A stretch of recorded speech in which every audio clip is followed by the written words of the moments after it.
Hello, am I on? I think I am. Off here. I think I am. Off here. Check, check, check, check. 1, 2, 1, 2.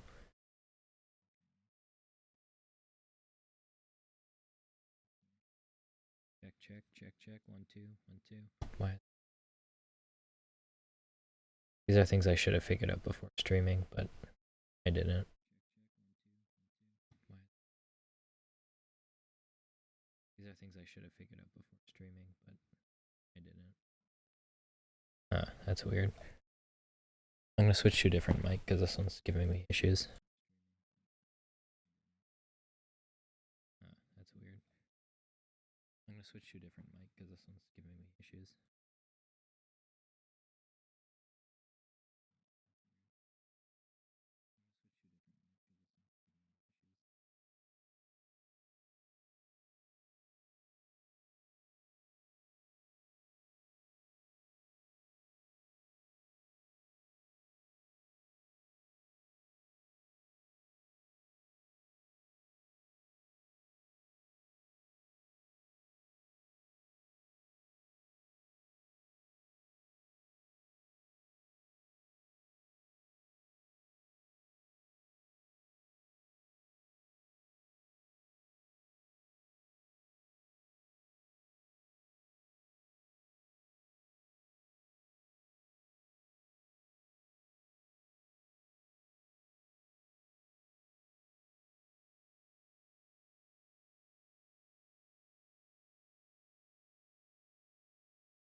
Hello? Hello? Check 1, 2, check 1, 2, check 1, 2, check. Let me see. I'm gonna test this and see if I sound good now.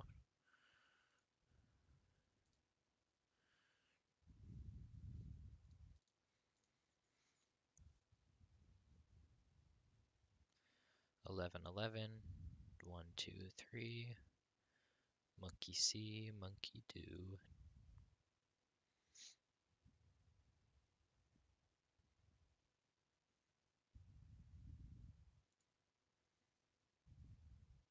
Alright, so I'm quiet, but you know, at least I'm going through okay.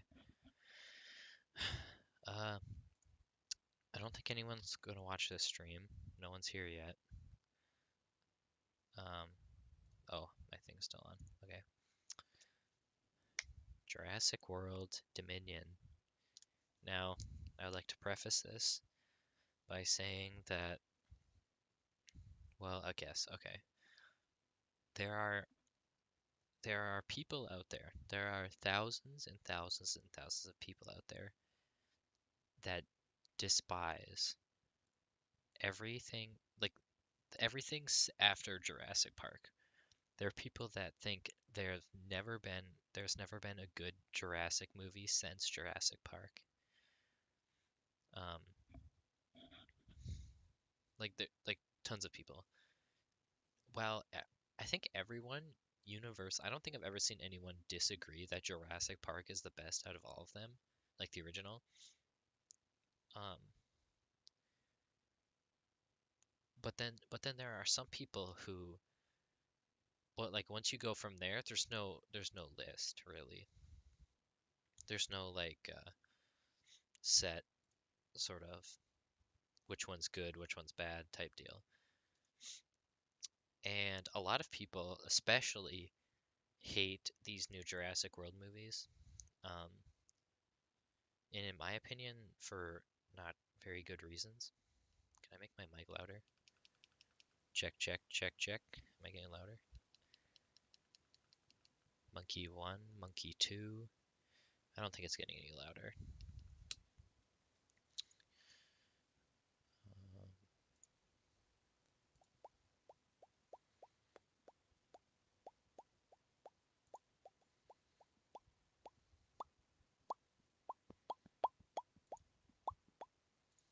I'm sure you can hear my popping. All right, anyway, I'm not going to worry about that. If no one's even watching this, and if they are, they can just turn their volume up, you know. So I'm not going to worry about that. Um, as I was saying, there are people that hate these movies, like like as if they killed their grandma or something, right? People have made okay, you hear people talk about how like certain YouTubers have made careers like trashing on the new Star Wars trilogy. To a lesser extent, the same thing has happened with these Jurassic World movies, and I think it is very undeserved because a lot of the criticisms people throw at these movies, I think don't hold up at all. I am a certified, I don't want to say fanboy. I'm not a fanboy, as you'll soon to find out, right? I don't think any of these movies are perfect. I don't think any of them are perfect. I think they all have issues. Some of them have more issues than others or larger issues. But I have thoroughly enjoyed my time with every single Jurassic movie. Okay? And this one, I don't know how to feel about this one, Dominion, because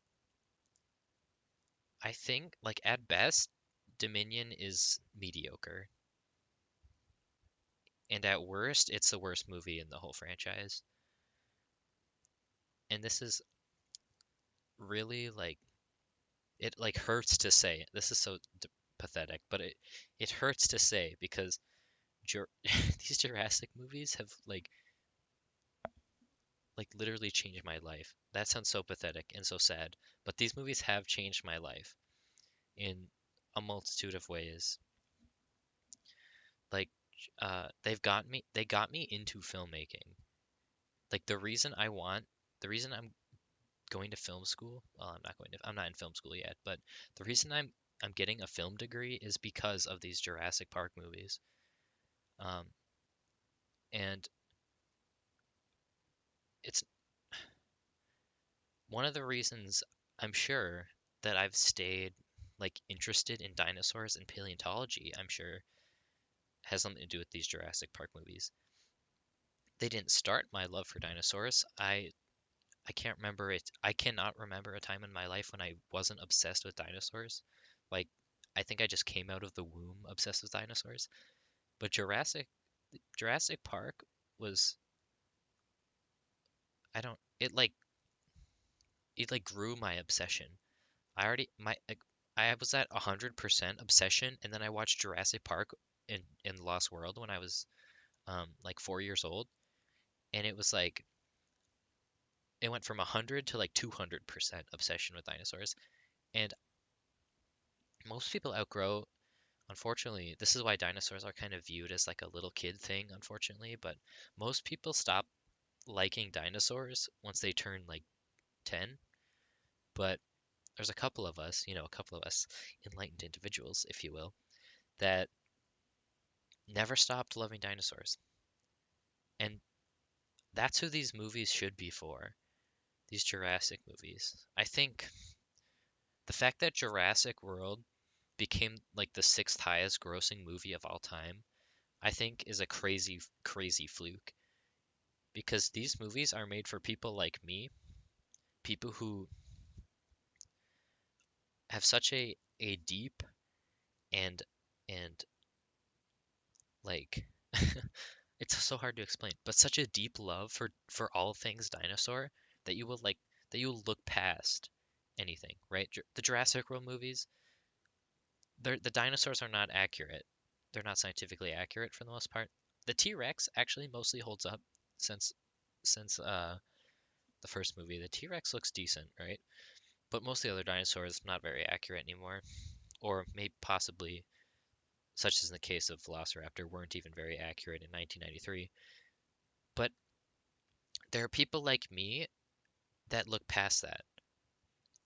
I love retro dinosaurs. I love Harryhausen dinosaurs, stop motion King Kong dinosaurs with crocodile scoots that drag their tails. I love Godzilla.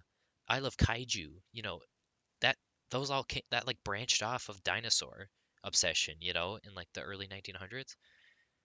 I love I love realistic dinosaurs. I love paleontology as a field, accurate, up-to-date dinosaurs.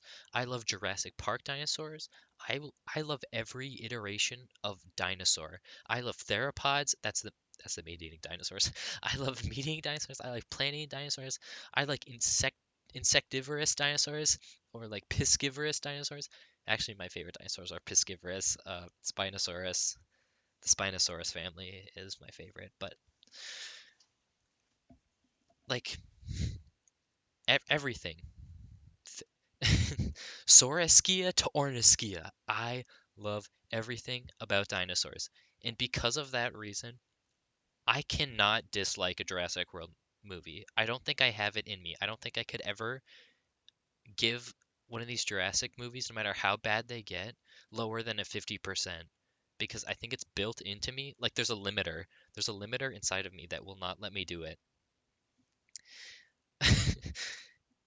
And this is just sort of a long form way of me saying that Jurassic World Dominion is one of the biggest disappointments of my entire life, and I feel so conflicted. Um, and I feel so conflicted right now because I have like the hype, you know. I don't really get hype for stuff anymore unless it's like Splatoon or Godzilla or like one of these Jurassic movies. I don't get hype for anything anymore. I've just sort of like I've just become super like mellow, like mild-mannered, uh, both in like happiness and anger and sadness. Just like flatline emotionally, but these movies get me excited, and and it was just a disappointment. Even my family also likes these movies. I feel like they at least have to. They live with me, so they have to at least put up with the with these dinosaur movies. And like here, I'll take my mom for instance. My mom, um, I guess I would call her like a casual dinosaur fan. She doesn't like she can identify all of like the basic dinosaurs, stuff like Brachiosaurus, T-Rex, Velociraptor, Triceratops, even some of the more obscure ones. Dilophosaurus, that one's not obscure, but like to a normal person has no idea what Dilophosaurus is. A normal person doesn't know probably what Allosaurus is, right? But she knows all those dinosaurs. She knows Dimorphodon and Eudimorphodon, and I guess those are pterosaurs. Those aren't dinosaurs, but you know, and she, which ones? I don't think she's seen Jurassic. I don't think she's seen Lost World or JP3, but she loves Jurassic World. She thought Jurassic World was a fantastic movie, and she even liked Fallen Kingdom quite a bit, if I remember correctly. I'm not gonna consult her because it's midnight here, but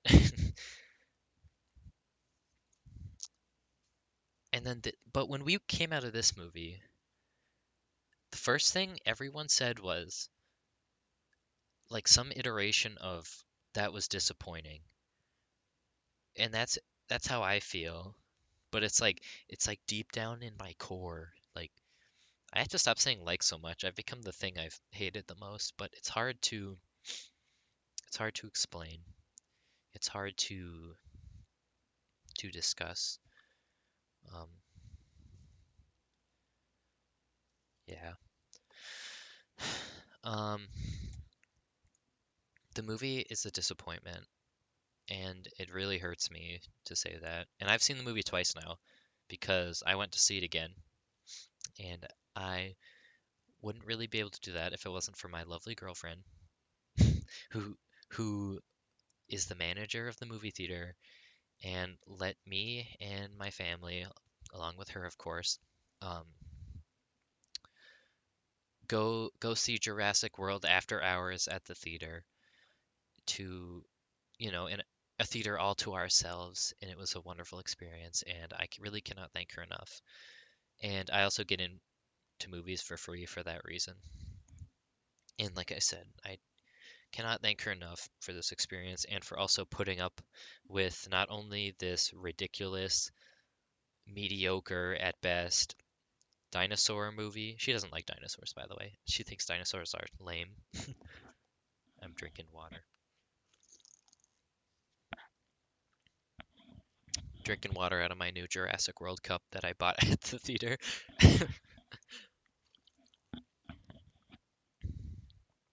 um,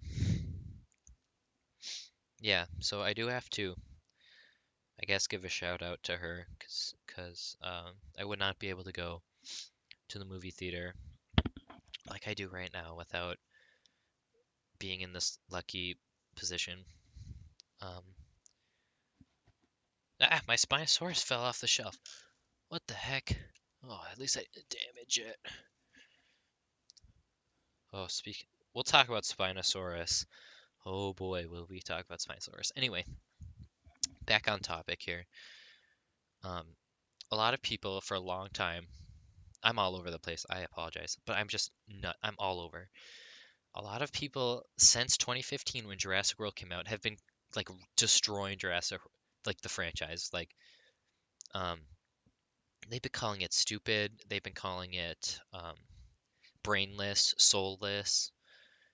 They say things like um, it doesn't have the heart of the original. It's just turn your brain off, dumb dino action, and that's really not true. I think these people have completely missed the point of at least the first Jurassic World, which is the definitely the best of this trilogy, the first one. Um, because the first Jurassic World, I think, is extremely good. I'm talking like 8 out of 10 good. Like, um, I don't know why people claim that Jurassic World is like a retread. It's like essentially a remake of Jurassic Park, but it really isn't. This is what people have been saying since The Lost World that oh, they just do the same thing over and over again. When for the most part every sequel actually does something different. I think people see dinosaur, they will see any dinosaur and they'll be like, "Oh, well, I'll talk about this later." First, okay, if they see any dinosaur and it's like their brain goes numb. They're like, if a dinosaur is on screen, it's like always doing the same thing. These people are ridiculous. To mince words a little bit, they're ridiculous. um, because Jurassic World is not a blatant like copy remake of Jurassic Park, and it isn't even like I mean, there's a little bit of nostalgia pandering. I'm super immune to like this. There's this new trend, with old movies. It's like the nostalgia pander thing. The Red Letter Media calls it like the "I clapped when I saw it" moment. I recognize that. I clapped when I saw it. I am hyper immune to this. I am too cynical when it comes to like the movie industry. I am too cynical to fall for this this nostalgia pandering crap. This is what Star Wars. Well, did Star Wars do it? Yeah, like Force Awakens, as everyone I'm sure knows, is a complete remake of A New Hope, but with different characters, right?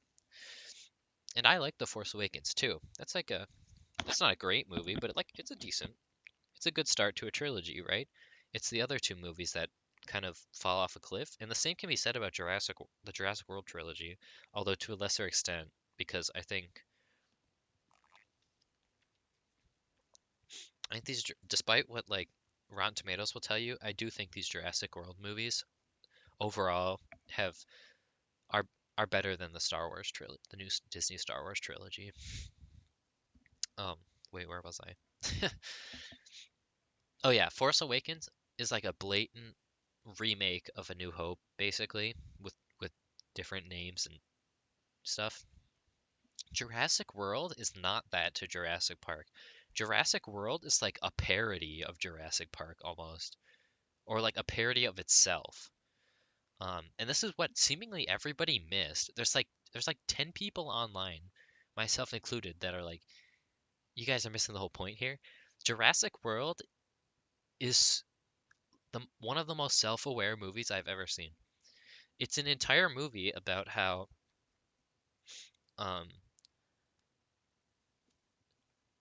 like the new thing, everyone's like, "Oh my God, the new thing. It's so good, but it'll never be as good as the old thing." Or wait, what am I trying to say? It's like the new versus the old. The re Jurassic Park is like the antithesis to the remake. I don't know how this went over people's heads. The whole plot is about a fake dinosaur that is made using an amalgamation of the most famous popular dinosaurs from Jurassic Park, T-Rex and Velociraptor. And this is like the new coolest dinosaur, most awesomest dinosaur ever. And then in the end, it gets killed by the original two dinosaurs from the original movie. The Jurassic World is a movie that is completely thematically about how it is not as good as Jurassic Park. Like it is a parody of itself, borderline. It takes itself just seriously enough. That's why Jurassic World is so good. Is because it knows exactly what it is. It knows exactly where. Sorry, I bumped my microphone here.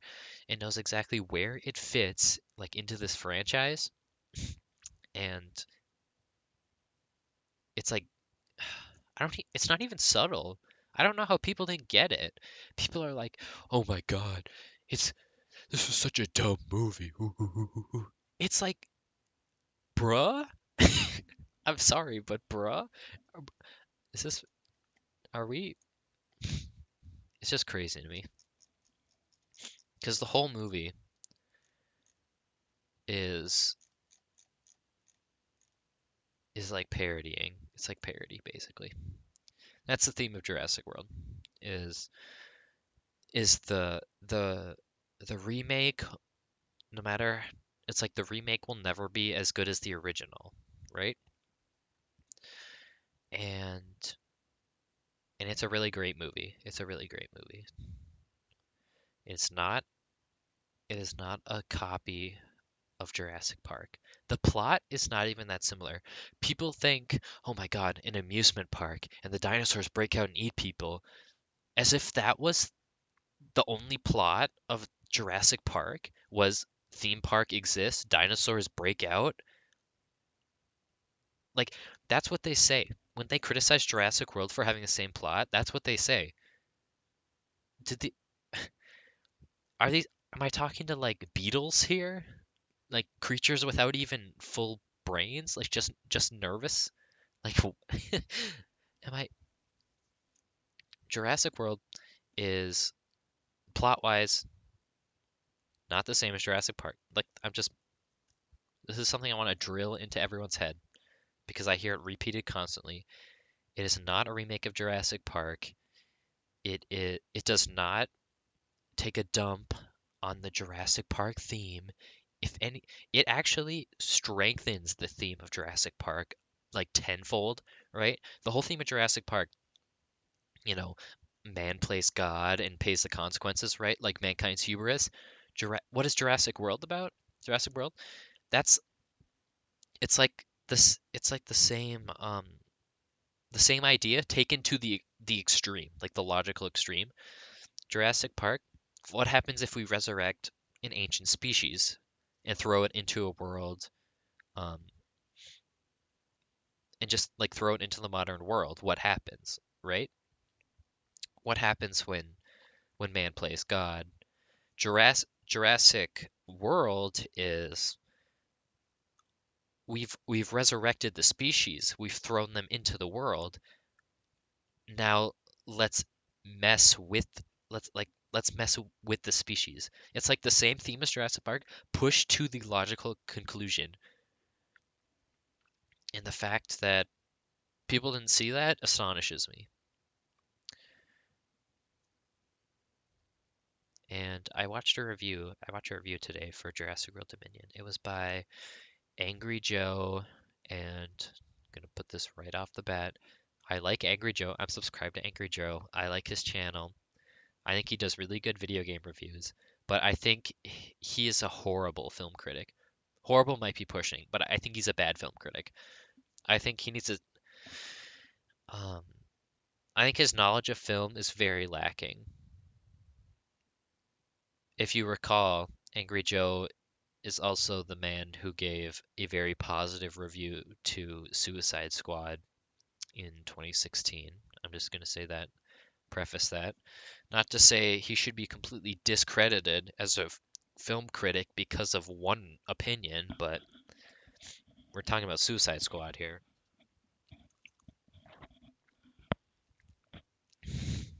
Like, okay, so who's on like the Angry Joe critic panel? There's three of them. There's Angry Joe, Other Joe, and then their newest guy, his name is Alex. Um, and they reviewed this movie and they're like, "Oh my God, it's so dumb." Again, everyone calling it dumb, even though it's I guess this movie is dumb, but like the other two Jurassic World movies really are not dumb. Especially the first one is actually a very smart movie. Like I've said, like I've been going on about for 20 minutes here. Um, yeah. So it's going on and on. Oh my God, so dumb, so stupid, so many dumb things, right? And I'm thinking like, bruh, you're this like Angry Joe is the same guy who gave positive reviews to Suicide Squad and Monster Hunter, the Monster Hunter movie. I'm thinking there's no way you think Jurassic World Dominion is worse than those two movies. It's not computable in my brain. Literally cannot compute. There's no way this man's telling the truth. And yeah, so there's that. But what I really want to talk about is that the third guy they have on their little critic panel, Alex, you know, he's probably a nice guy, but he in this Jurassic World Dominion review commits, in my opinion, the cardinal sin of film review, and that is the the technical term for it is like ad hominem. Um, basically, it's like making fun of or insulting or bullying the people you're arguing against, right? And people do this constantly on the internet.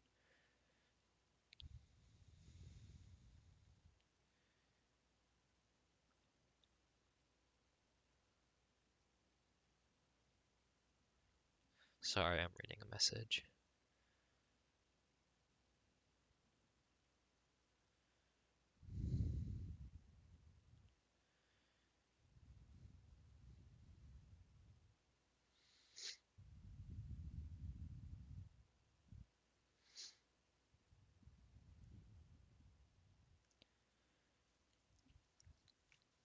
Um, yeah, Alex, he's railing on and on. Oh my God, the movie's so stupid. Everything is so stupid, right? I don't even necessarily disagree. I don't even disagree with the guy. But then he goes, "This is a stupid movie, and if you like it," he says something to the tune of, "This is a stupid movie, and the only people who like it are too stupid to realize how stupid it is." Something along those lines. And I'm like, this is when you lost me, bro. once you call the people who enjoy something, especially as trivial as just like a movie, as soon as you start calling them stupid for enjoying a movie, you've lost me because your argument is just crumbled. You can't call people stupid because people,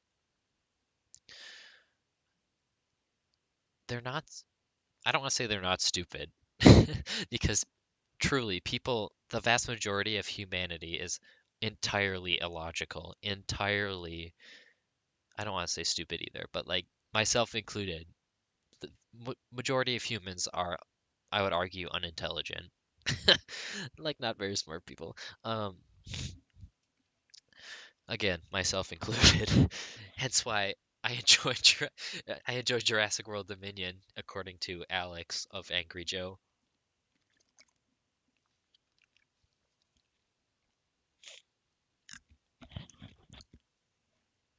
Um, but yeah, once you start insulting and attacking people for liking something, especially something as just like a movie, like you're done for, dude. Nah, like shut your mouth. You can't attack people. You've gone you've gone too far, and you just sound like an idiot. And he was going on and on. This when you go out and watch this movie, when you go out and support this, you're telling these companies you want more movies like this. You want more big, dumb, stupid movies. Turn your brain off movies. You want more of these. I'm like, I'm thinking, this guy, okay, we've been subjected to over 10, wait, how many years? Like 2022? Almost 15, I think almost 15 years of Disney Marvel movies. Like, I won't get into it here. I could rant about this for another 5 hours, right? To to keep it short, I personally believe that these Marvel movies have like programmed audiences into only liking Marvel movies. And when Alex goes on and rants about how Jurassic World Dominion is going to destroy the film industry, to like destroy art as an or destroy film as an art form, I'm thinking, oh my God, where have you been the past 15 years of Marvel? The past 10 years of DC? There's no way. There's no way you can think Jurassic World is the movie that's going to pull down film as an art form. Marvel has been doing it for almost 2 decades now. Anyway, what other reviews did I watch? Uh, Grace Randolph from Beyond the Trailer, I think her channel's called. Again, I'm subscribed to this channel, but I think she's a very, very bad critic. I think she's a bad movie critic, but her videos about like the box office and stuff are, I think, really good. Um, Also, I think I have a I think Grace Randolph, she gets interviews from various like actors and directors and stuff before movies are released, like they're just doing press, you know. And suspiciously, most, if not all, of those movies where she interviews like a cast member before the movie comes out, she gives positive reviews. So I think Grace Randolph might be like corrupt, like a paid off critic. Um, allegedly. But I don't know for sure, but it's a little suspicious, you know. Anyway, if I remember correctly, Grace Randolph said that she liked the movie. I think she said it was the worst of the three, which I think I agree with. Um, I don't know. I don't even remember why. Why did I bring up? I don't remember why I brought her up. Just to talk about how she was corrupt. I don't know. Give her a backhanded shout out. I don't know what's happening. Um, so yeah. So this movie, like I said at the very start, I'm waffling around here, is a big disappointment. It's mostly mostly due to the fact that it does not follow up on what this trilogy has been building up towards for the past uh 7 years. I think it's been 7 years. Um, and by that I mean dinosaurs on the mainland, um, interacting with human society, right? Dinosaurs off of the island. This this was dinosaurs escaping to the mainland was always the end goal of the Jurassic franchise. Ever since the first novel, always the goal. Because if I remember correctly, and I haven't read the book in a long time, but if I remember correctly, one of the inciting incidents of the novel is that compies, Compsognathus, which are the little green dinosaurs that sort of they they're in like big herds, right? They almost kind of, to a layman, they look like little velociraptors and they're green. Anyway, compies, they I don't remember if a couple of them escaped to Costa Rica, like the mainland Costa Rica, or if one of their bodies washes up on the shore. But they get off the island. This is like right in the first novel. So this was always where this franchise was going to go. But this movie, this thing that we've been building up towards since before Jurassic Park even came out in 1993, Jurassic Park the movie that is, it's it's hardly paid off. It just doesn't make sense because there's a little bit of like dinosaurs in our world in Dominion, but just a little bit. There's like 10 minutes of it, right? Um, sorry, when I get texts, I got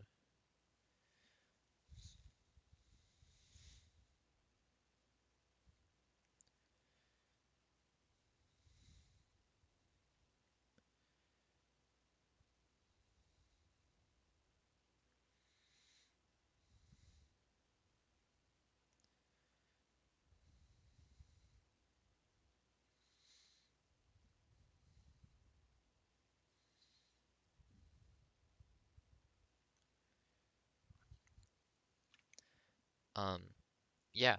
There's like okay, the movie opens with um a news story. And now it's from the company Now This, I'm sure you know.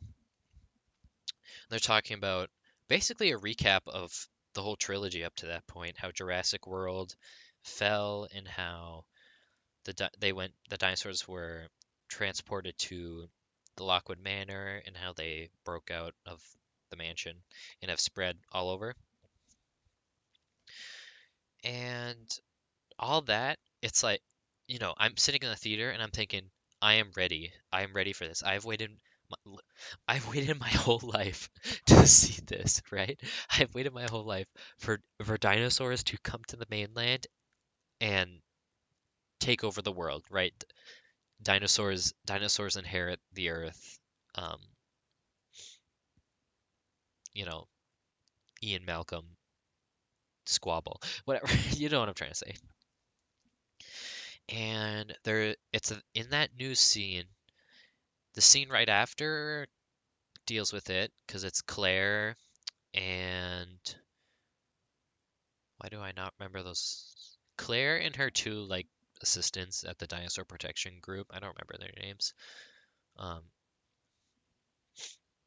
sorry, I'm a fake fan. I can't remember the names of two random side characters. They they are breaking into like an illegal Triceratops breeding facility, and they're all kept in cages.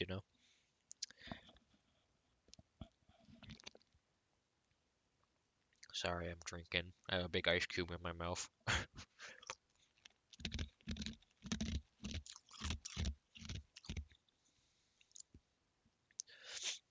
And they break out the Triceratops. They have a big chase, because the poachers are coming back trying to get them. And they drive through a horde of, I believe, Pachyrhinosaurs. You don't get a good look at them, but I think they're Pachyrhinosaurs. And they're like bumping into the trucks, and I was like, this is great. I am so ready. This is such a good start. And um, they show footage of like the Quetzalcoatlus flying and nesting on top of a skyscraper, Baryonyx in the pool, and Mosasaurus like next to the fishing boat eating the crab cage in the fishing boat. Amazing stuff. Stuff I have wanted to see for so long. And then it kind of stops right there because then they have scenes of, so basically Claire and Owen are together, which is nice because one of my biggest, not biggest, but major complaint about Jurassic World 2 Fallen Kingdom was that for some reason Owen and Claire break up again at the start of that movie. It's so weird. Um, so yeah, they're together. They live together, and they're like the foster parents, I guess, of Maisie, who was the human clone girl from the last movie, Maisie Lockwood. Um, yeah, and I like their dynamic. I think Maisie, one of the issues of the movie is Maisie. Um, I don't know. Something about, I don't remember the actress's name, the little girl.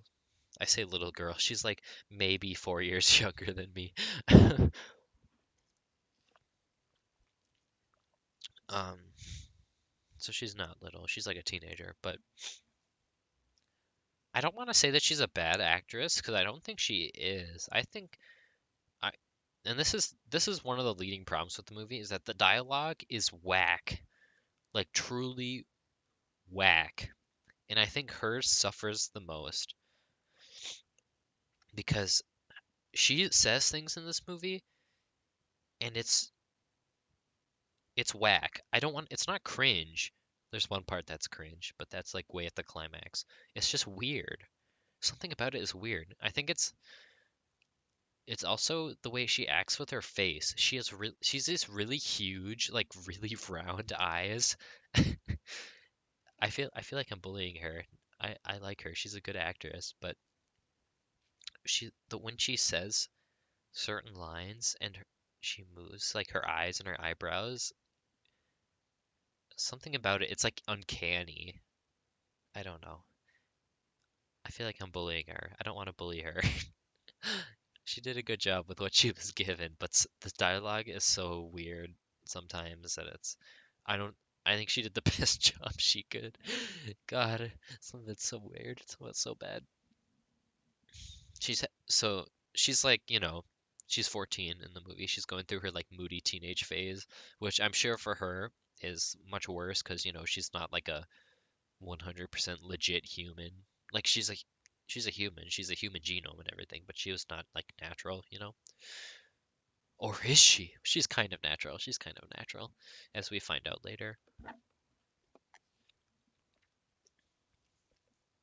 But she's mad at Claire because Claire's, sort of her surrogate mother. She's trying to talk to her like, "Oh no, you're not a genetic mistake. You're not an experiment. You're not a copy of someone else. You're your own person," type thing. And for one, the scene lasts maybe 30, 45 seconds, which is not enough. And two, reoccurring problem here, dialogue is whack. And it's just so weird. And then the next scene, after that 45 seconds, um, The next scene is Owen riding on a horse, um, lassoing Parasaurolophus, and I'm not sure what he's doing with them. This is something I thought about afterwards. Like, what is he even doing? Because he lassos the Parasaurolophus, he ties it to a stump, and he calms it down, but you never see it again. So like, what did he do with it? Was he saving it? Because they were all wild. There's a whole bunch of them running around in a herd. All he did was separate it from the herd and like lasso it up. So I don't know what happened there. I don't I don't know if he was trying to save it from something. If he was, yeah, I don't know. It's this movie has moments like that where you're like, huh? Or things are introduced and not expanded upon, right? Um,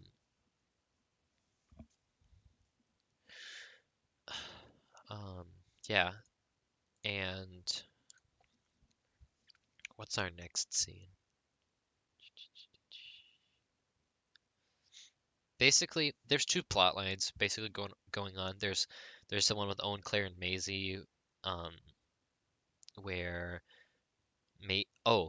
Blue, the Velociraptor, Blue has a child, which is something that we all maybe we don't all know, but I know that they can do because that was um, even in Jurassic Park, the original Jurassic Park, the movie, um, that was something that they did. Specifically, the raptors reproduced asexually, so I knew they could do that. In this movie, it's kind of treated as a like a big new thing, even though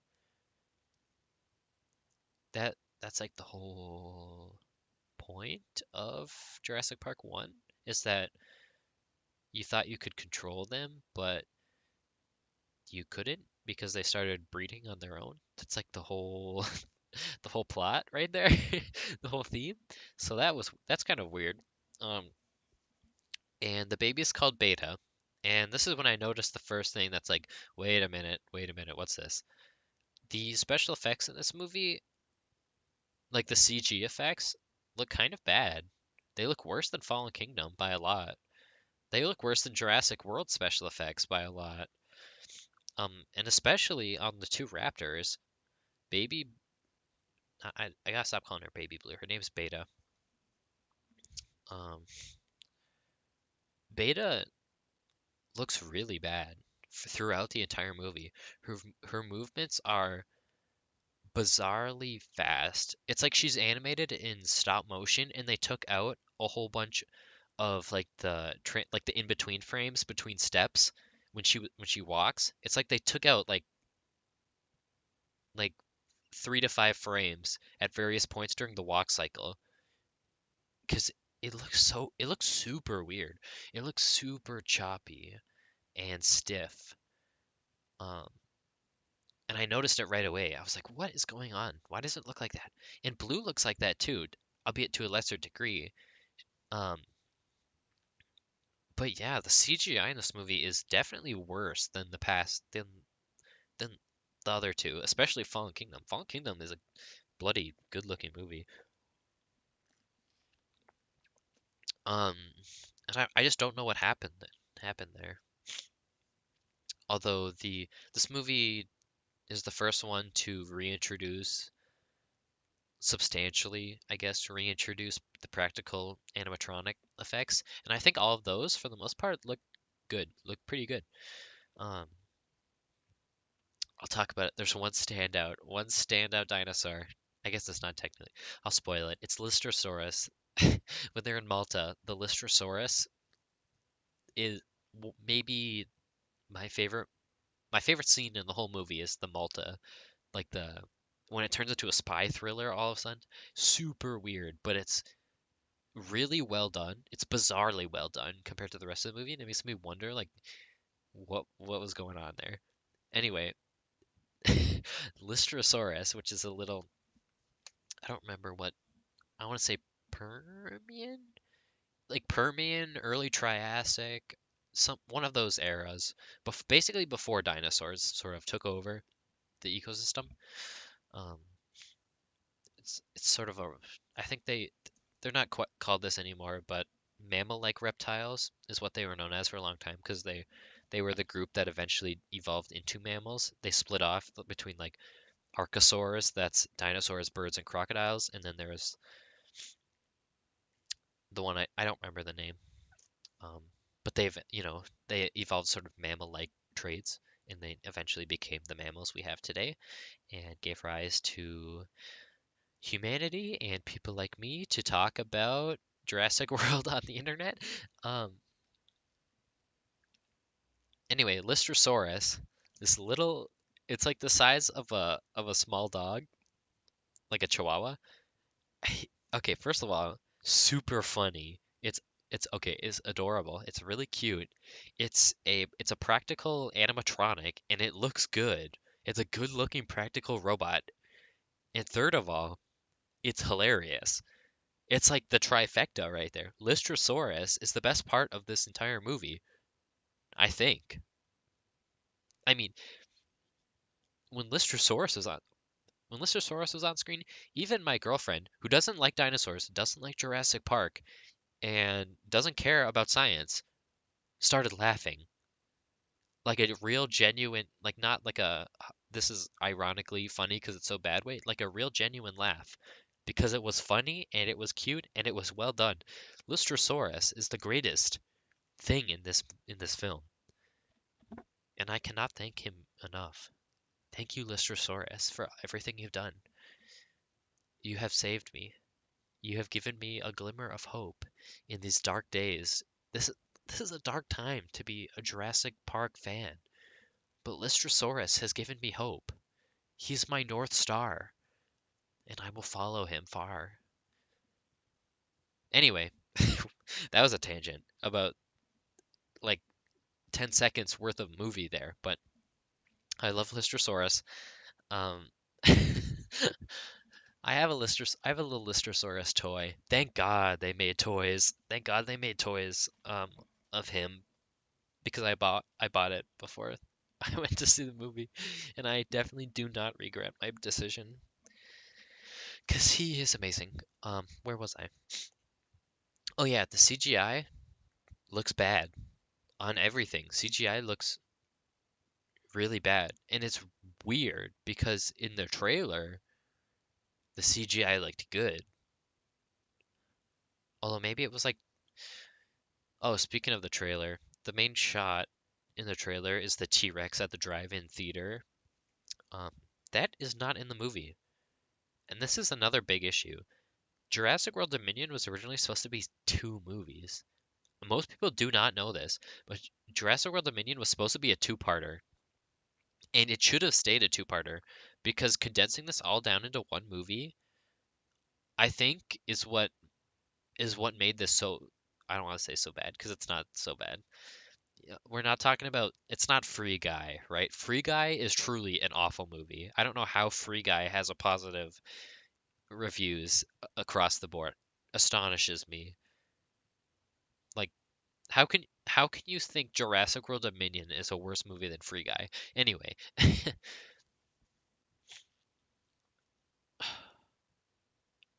craziness, truly craziness. Um, See, I go off on tangents, and I just don't remember what I was talking about. Oh yeah, this movie. I think if you split this up into two movies, you have two good movies. But you condense them down into one 2.5 hour movie, and you get like a mediocre at best type movie, which is what this is, unfortunately. Um, yeah. So anyway, the two plots. That's like the one about Owen and Claire and Maisie. Maisie gets kidnapped. Maisie and Beta get kidnapped because their blood is or their genome is going to be useful to biosyn, and biosyn This is another thing nobody knows. Lewis Dodson, the main villain of this movie and the owner of Biosyn, was in the original Jurassic Park. He was the guy who met with Dennis Nedry at the restaurant and gave him he had the top hat and the money in the bag, and he gave him the Barbasol can to put the dinosaur embryos in. That's Lewis Dodson. If you recall Nedry's famous line, "Dodson, Dodson, we have Dodson over here. See, nobody cares." Like, I quote that line constantly.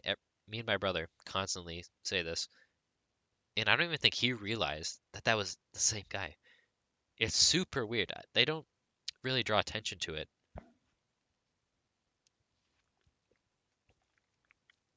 Um, and Lewis Dodson is like the main villain in both of the novels.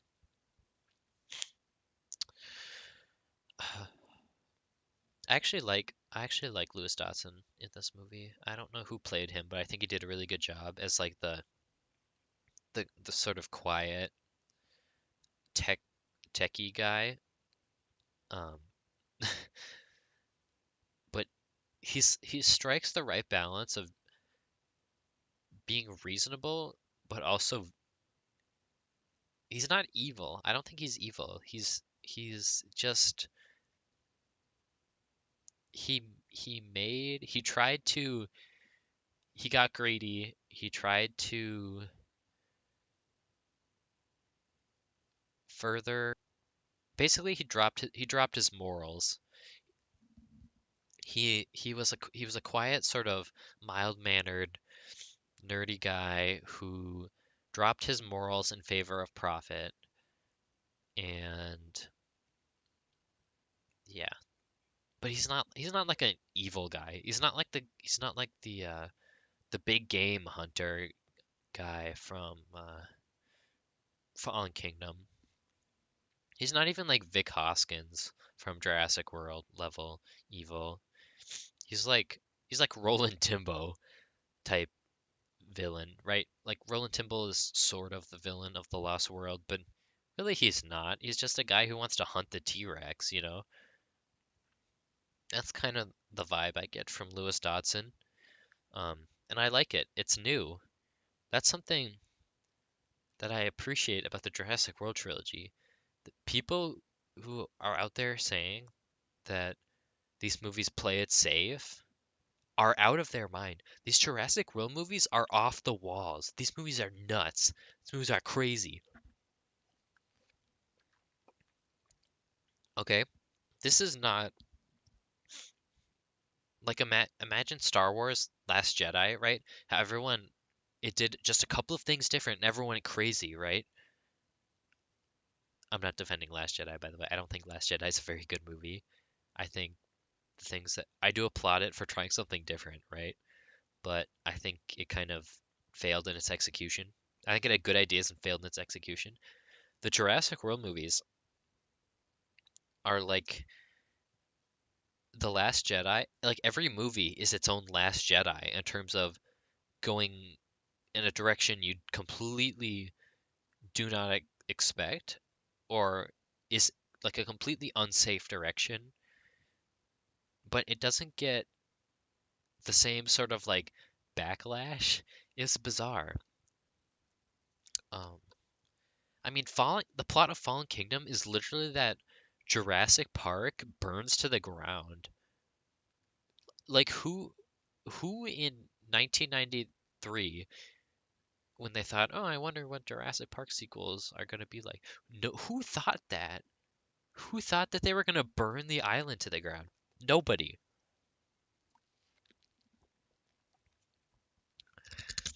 right? Um, these sequels are not safe at all. And when people say that they are, it again, it's crazy. It's like, did we watch the same movie? These movies take tons and tons. I think I got water on my microphone. Whoops. They take tons of risks, and I think unfortunately most of the time they don't work well. um, Again, it's a shame, but these movies are crazy. I mean, genetic hybrids, human cloning, laser dinosaurs that follow laser pointers, uh, dinosaurs in the military, di dinosaurs um, on the mainland. These are vastly different things, different than the original premise of Jurassic Park, which is, you know, 10, it's not even 10 people, like 8 people trying to escape a theme park after it goes wrong and the dinosaurs escape and try and eat them. Like we've branched so far from this original concept. It's not even, it's crazy. And the audacity that people have to call these movies safe cash grab sequels is nuts to me. Um, yeah. So our second our second plot. I think 30 minutes ago I started talking about the two different plots of this movie, and every time I start, I there's another thing that I get hung up on. Um, the second plot of this movie is the one with the original trio, which is original trio of Alan Grant, Ellie Sattler, and Ian Malcolm.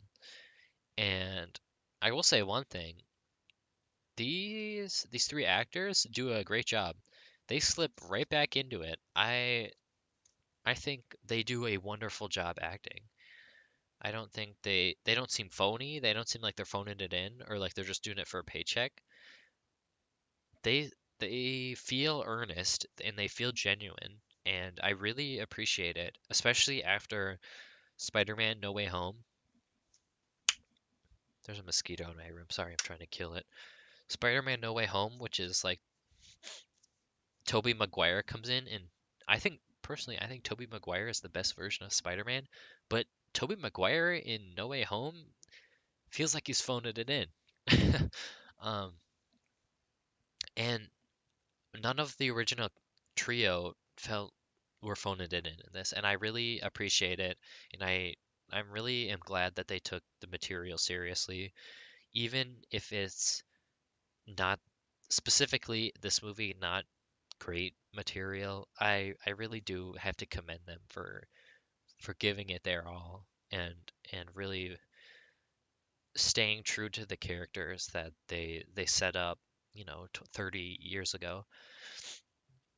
Um, and it's wonderful to see them return. And they don't feel like nostalgia panders.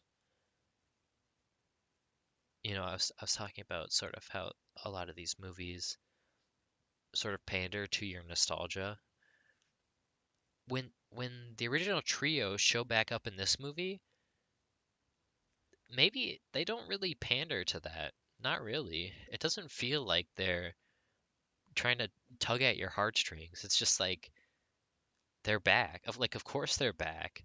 The Jurassic Park and its continuing disaster is in this universe, I assume going to be the leading news topic for the rest of mankind, probably. And these three people were like three leading figures. I'm trying to explain this. I don't know how to explain this. They're like the three leading figures of Jurassic Park.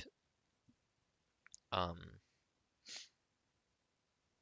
and Jurassic Park has gone from a weird disaster that happened in 1993 at a random island to worldwide catastrophe. So of course, these three scientists would still be intertwined in the ongoing Jurassic mythos. That's what I'm saying.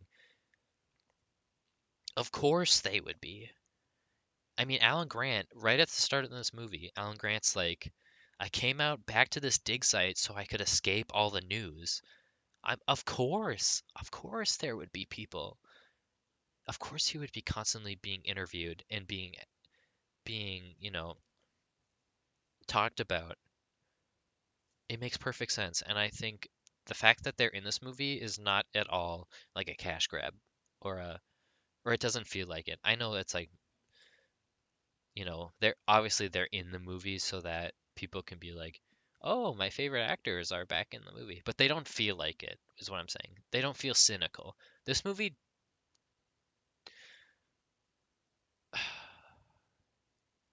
it doesn't feel as cynical as it probably could have, right? It doesn't feel overly cynical. Jurassic World was cynical, but it was self-aware cynical. It was like, I don't know. Someone out there understands what I mean.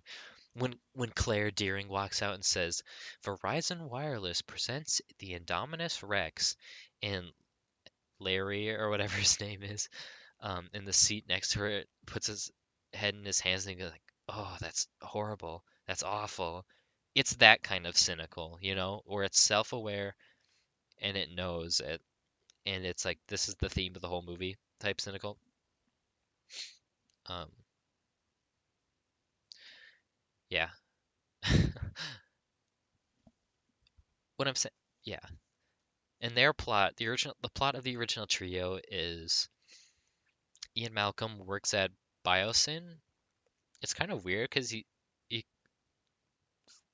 he seems to disagree like fundamentally with what Biosyn does, but he still teaches like a college course there about genetic power or chaos theory. uh, so that was a little weird. Although Dodson says he enjoys having Malcolm around because he's a contrarian and he gives him other ideas so he doesn't turn into like an echo chamber. And I mean, just in saying that, Lewis Dodson, the villain of Jurassic World, actually the villain of the entire Jurassic series, is more sensible than 95% of Twitter users. I mean, that's crazy. Think about that when you go to bed tonight, little boys and girls. 95% of Twitter is less reasonable and less intelligent than the leading villain of Jurassic World. Anyway, um, so there's that. And Malcolm's like working at the the Biosyn dinosaur sanctuary place, and Dr. Grant is still doing paleontologist stuff at the dig site. I assume he must be in Montana. They don't say where he is. Actually, they might say where he is. There's a little text at the bottom of the screen, but I don't remember where. Somewhere out west. And Ellie Sattler is also doing scientific things, but she was a paleobotanist. She seems to be doing normal botany things such as sampling soil and crops, which also makes sense. Um, which is sort of the inciting incident of their story, which is a bunch of prehistoric locusts appear suddenly and just decimate all the crops except for biosyn crops. And obviously, as a botanist, specifically a paleobotanist who not only knows everything there is to know about plants and crops and farming, but also about ancient life, of course, she's the one that gets sent in to investigate this. Like it makes tr- truly it makes perfect sense. And while the script of this movie is not good, the setup the setup for most of these characters I think is good. Like where they are in relation to the world that they live in, I think is good. Um, with a little bit of actually I disagree with myself a little bit there at the end. I think Alan Grant could have been done better, and I'll talk about this. I have to go to the bathroom. um, I'll be back in a few minutes. I'm gonna mute my mic now. Check, check. Yep. Where is it?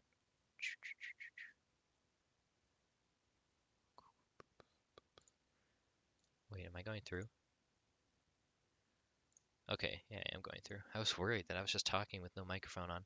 Where is the mic input? There it is.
Okay, I am back. I have some fruit snacks because my blood sugar was getting low. Blood sugar is currently at about 75 right now, I think. So I have some fruit snacks here. Appropriately dinosaur-shaped fruit snacks. That's just how it works out, I was talking about the plot of the original trilogy. Alan is working at his dig site, and Ellie goes to investigate the giant locusts after they attack a farm. And she's like, alright, need some help with this. So she, coincidentally, near at the same time, however, later in the movie you learn it's not really a coincidence, she gets an invite from Ian Malcolm to tour the Biosyn facility. The Biosyn. It's not an island. I almost called it the Biosyn Island. No, it's in Italy. And of course, since she notices that the giant prehistoric locusts destroy every crop except for the ones using Biosyn brand like GMO seeds, I she's like, maybe that's a little suspicious, But she's like, I need a witness. I can't, present this crazy um, claim without a witness, without evidence. So she goes to Dr. Grant, and Dr. Grant, I feel so bad for the guy because he's super depressed. He has no family. The only person he loves was Ellie. And looking back, there was a minor, okay, in leading up to this movie, there was this minor controversy about how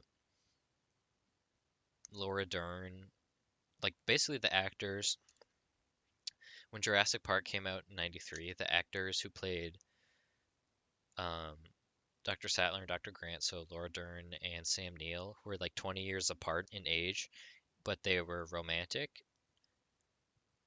And like any logical person, I thought, oh, I thought they were closer in age. I didn't either A, Sam Neill looks younger than he is, or B, Laura Dern looks older than he is. I think he looks older than she actually is, and I think I'm leaning towards B because Laura Dern is looking pretty old, and I think she's only like 45 or 50. I don't know how old she is, but she's looking pretty old anyway. um, and there was some minor controversy about how they were 20 years apart in age, even though, like a sensible person, I thought, oh, they're actors, of course. Like, they're not actually dating. They're just actors. And even if they were actually dating, while I think it's a little weird to be that far apart in age, it's perfectly legal, so I don't really care. But of course, Twitter Twitter people made a stink about that. Although luckily, I don't think that was a big controversy. I think there was only like a couple of major whatever. Anyway, it doesn't really matter. What I'm trying to get to here is looking back on Jurassic Park, they're not actually really romantic at all. It's more of Alan having a crush on Ellie than because she doesn't really reciprocate it much. He They don't ever kiss except they kiss in a deleted scene, but it's a deleted scene, so it's not canon. Um, and the fact that I even have to say that I think is an issue. Um, but in the movie, it's really it's really Alan when Alan's just sort of defensive, like when Ian Malcolm sort of flirts with Ellie while they're driving in the in the tour car. Um, Alan starts to get like defensive, you know, and then when they're talking about kids, um, talking about how Ian has like 3 or 4 kids or whatever. And he's like, "You got any kids?" And Alan says, "No." Or he asks, "You and Dr. Sattler have any kids?" And Alan says, "No." Anyway, I don't know, but it's like implied. Alan says that they're kind of a thing, but Ellie doesn't seem to reciprocate. So the impression I get watching this movie is that Alan has a crush on Ellie, but they're not like dating or anything. He just has a crush on her, which means that their relationship really doesn't even exist in the first movie. This like, oh, this that's weird. They're so different in age. But we're like, really? This relationship doesn't even exist. It's just Alan has a crush on Ellie. And that's the same way it is in this movie. At the start of this movie, Alan's like depressed because the only person he ever loved was Ellie. But then Ellie got married to Mark Degler, who she has apparently 2 kids with. One of them is Charlie, who is in Jurassic Park 3. Um, yeah. So one of them's Charlie, and she says, "Oh, they're in college now," which makes sense. Charlie was a baby in 2001, or like a toddler. So, 2022. He's roughly college age, just coming out of college age. Makes perfect sense. I wish she mentioned him by name. I was disappointed when she did not say, "Oh yeah, Charlie's just graduating college." Like, justice for Charlie. We need to. Anyway, but she mentions like, "Yeah, I'm divorced. I'm not Ellie Degler anymore. I'm back to being Ellie Sattler." And Alan's like, "Oh, like now's my chance," or like, "Gotta confess my feelings." And when she arrives in his little tent, there's a picture on his little pinboard in his tent, and it's a picture of them from '93, and he hides it, and it's like, "Oh, this is so sad." Dr. Grant is so depressed because all he ever, well, not all he ever wanted, but what he wanted most was to be loved by Ellie, and oh my God, it's so sad. It's so great. It's so sad though. Um,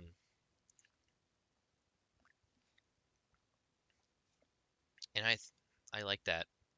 I like it feels a little weird because it's like they're so old now, but I like that they do get together at the end of the movie. Even though it is weird. I wish they didn't kiss. I wish they were just like, yeah, we're gonna be together, you know. You know how they do it in some movies. Like in Pacific Rim, one of the greatest films ever made, Pacific Rim. At the end of that movie, you can tell that they're in love with each other, but they don't kiss. They just sort of are content being nice, or not nice, but being right next to each other. They're like, thank God for everything. We're here together. I wish it was played off more like that. I wish they didn't kiss because it's kind of weird because they're so old.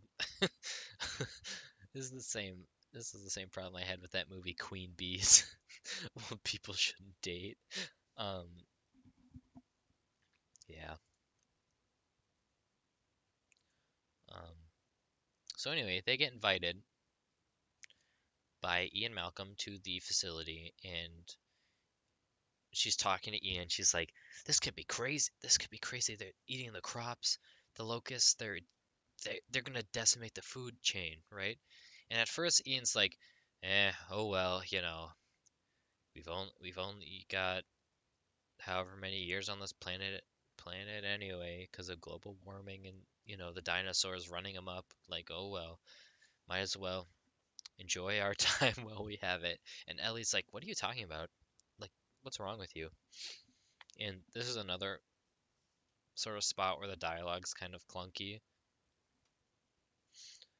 Um, because she's like, "Ian, frankly, that's BS." And I'm like, "What? Who wrote that? That's so weird." And then they're talking about how Ian slid into Ellie's DMs, and I'm like, "What? Who is writing this?" And of course, you know, Alan being like an an old man, rough, rough and rugged, outdoorsy paleontologist is like, what are you talking about? What does that mean? Which is funny. He, the fact that like when Ian sort of flirts with everyone, that's like his personality, you know? He's like, um, you know, you know, Jurassic Park fans know. Anyway, that's who this video is trying to appeal towards. Jurassic Park fans. Hopefully there are some that watch my videos. And hopefully there are some that not only watch my videos, but will watch this obnoxiously long, rambly, horrible live stream from a young adult idiot. Um, so I'm like, who wrote this dialogue? Some of this is so weird. It's not quite cringe, but it's weird. It's whack. Whack is the best term I can describe it. Cause I'm like, huh? It's like, what? What did you just say? That a lot of the dialogue in the movie is just like that. Um, and I think that moment in particular, when they're talking about how Ian slid into the DMs, is the most jarring and worst of it. But the fact that Alan is there behind them with seemingly the same reaction as the audience, it almost works.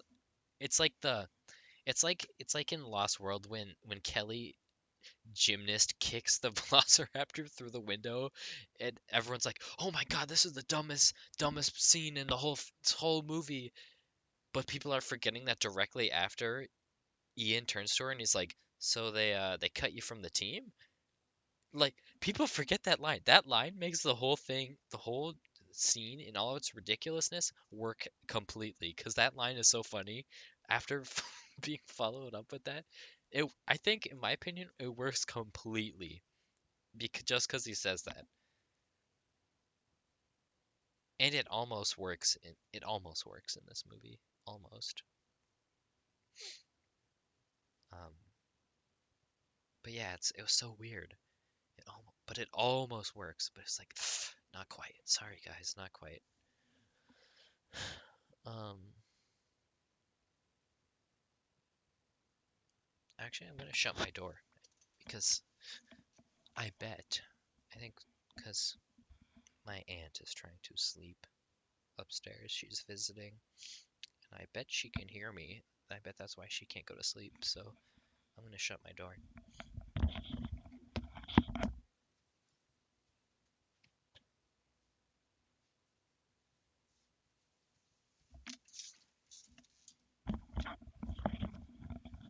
All right, back to it here. So they go to the Biosyn facility. Oh wait, I already got this part. And at first they're like, "What's wrong with you, Ian?" And then he whispers to them. He's like, whispers to Ellie, um, actually, I know all about this. They're doing terrible genetic things. Basically, he like cuts the crap and he spills the secrets. Sublevel 6, uh, door number 4. That's where they're keeping them. Get your sample, get your DNA sample, spread and like tell the world. Basically, that's what he says. I think I'm shocked. I remembered the sublevel 6, door number 4. I think that's what it is. If it is, I mean, leave a like on this video just for that. I'm gonna turn this into a YouTube video afterwards. I know I'm streaming it and I know nobody's watching, but yeah, I'm gonna turn this into a YouTube video. And just because I remembered that random, superfluous, useless fact, you should leave a like and subscribe. So yeah. Oh, and their tour guide their Biosyn tour guide is this guy. I think his name is Ramsey. I always forget his name. I want to call him um I want to call him Roland, even though he's nothing like Roland Timbo from Jurassic Park 1, but just like names that start with R. I don't know. um I hope hope you can't hear. Can you hear me every time I open my mouth and I make that annoying noise? Yep, you can. I'm so sorry. I'm so sorry. Um, yeah, so we later come to find out that Ramsey, who is like Dodson's protege, essentially, he's gonna take over the company when Dodson gets too old. He's like, you know, you know what I'm trying to say. He's he told Ian about the locust thing, and so he's on the side of the our heroes secretly. Um,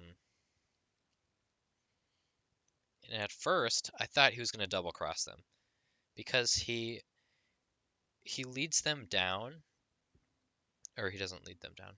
He sort of lets them go. He says, "All right, you can catch the elevators and see all the dinosaurs. If you go to the elevator, see all the dinosaurs, def," and he says, "but don't go down that hallway there, because that is for staff only and is confidential or whatever."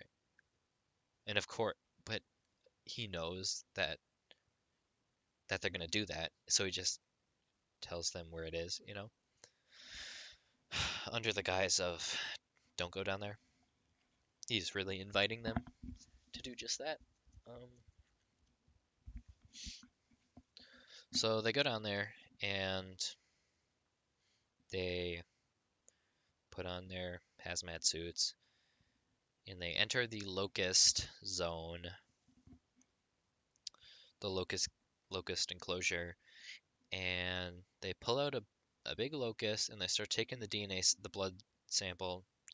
Is it called blood in bugs? I don't know. It's not red. It's that weird whitish, creamish color. I don't know.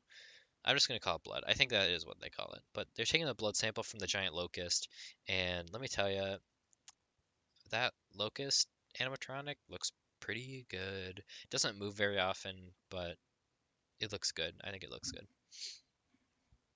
And the alarm goes off.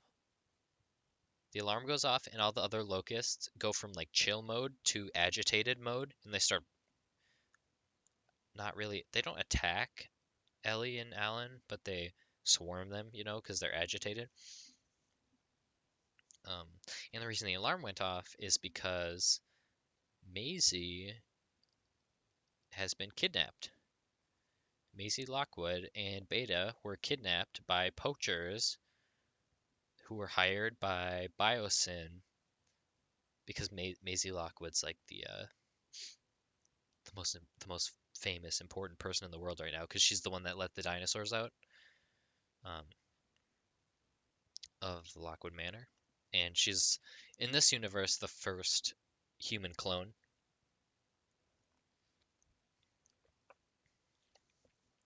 So all these like shady people want her, so they get her. Um, they live out in the woods. I think they live in Nebraska. Um, and she's having like teenage angst, sort of. I want to go to the city. I want to go out to town. I want to ride my bike. I want to have friends and do things. But of course, her parents are saying, and by parents I mean Owen and Claire, of course, are saying, no, you can't do that because if you go out there, people are gonna see you and they're gonna kidnap you or they're gonna kill you. Like you can't go out there. It's not safe for you. And of course, she doesn't take that very well. Um, so she goes out anyway. She sneaks into town on her bike, and there is a Dreadnoughtus, which is the sauropod, aka the long neck dinosaur, and it's blocking the road. And oh, this is why I brought up Grace Randolph like an hour ago. In Grace Randolph's review, she said that Dominion loses like the wonder. The first two Jurassic World movies, okay, in Jurassic Park, there's like that sense of wonder, of like, oh my God, we're seeing a dinosaur, like living and breathing dinosaur. And in the Jurassic World movies, it's subdued, but it's still there. And she said in Dominion, it's not there at all, and that's the film's biggest weakness. I beg to differ. I think there are a few moments, although they are fleeting, and I wish there were more, where that wonder is there. And this is one of those scenes when Daisy is at the construction site and everyone's looking up at this giant dreadnoughtus above them, and it's like the music's playing, the Michael Giacchino um, the score is playing, and the it's just a really nice moment. And again, it's dinosaurs interacting with humans in our world, and it's one of the best moments of the whole movie, I think. It's a beautiful little little moment, and the fact that so little of that ended up in the final film is really, I think it's one of the biggest downfalls of the movie because it's so nice. Um, and it also introduces the flare thing.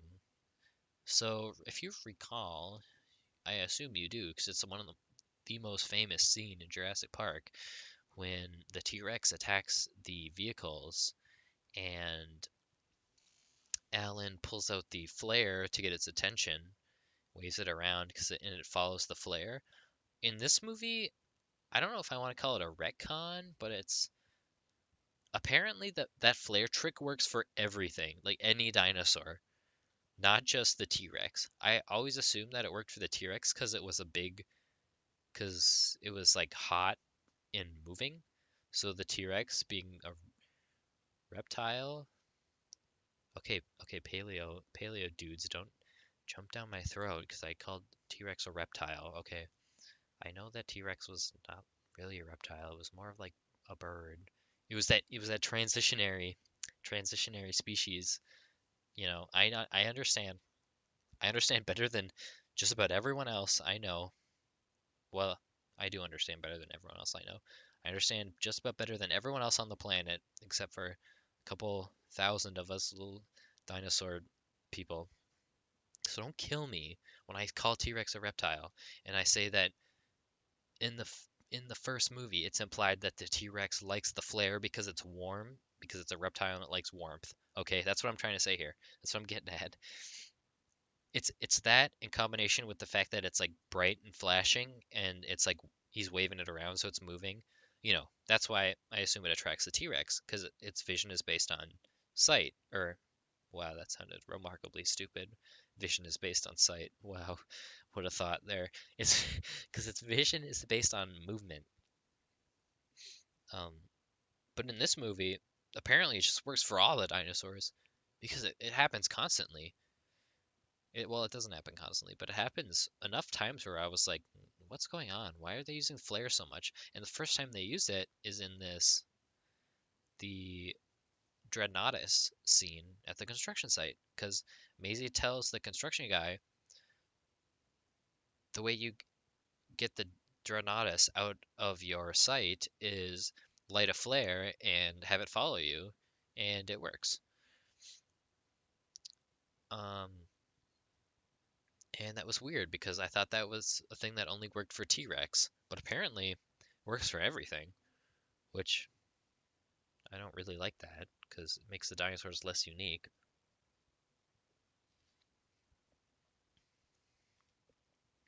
Um, so yeah, Maisie goes to town. Parents are mad at her. They have a brief encounter with Blue and Beta, and then they get kidnapped. And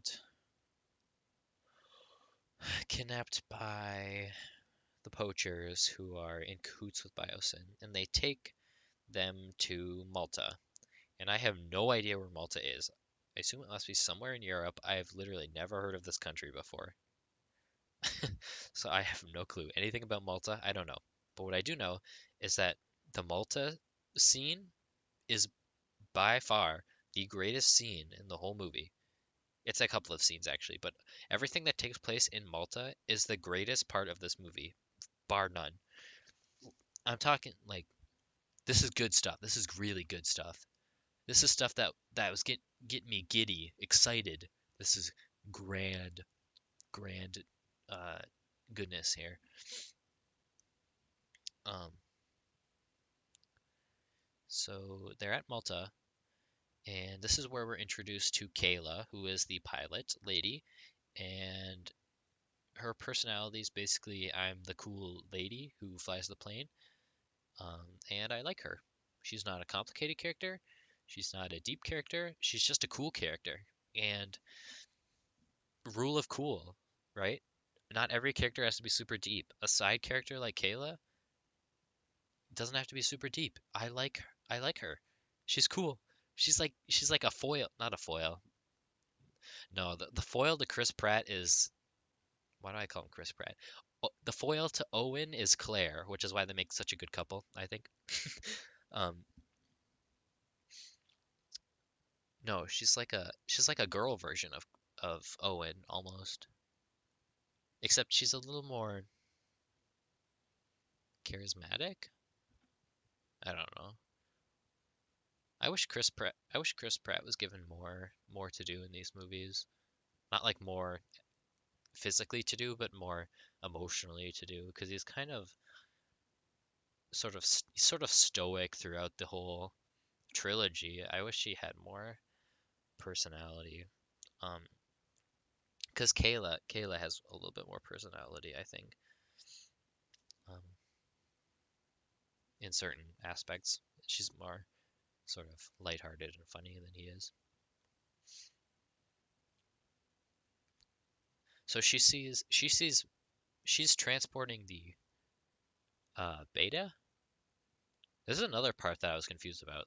She she gets the money and the guy gives her the money and he's like, here's your package." And she says, "All this money for just one little raptor?" Implying that she is the one not implying, like confirming she's the one transporting Beta.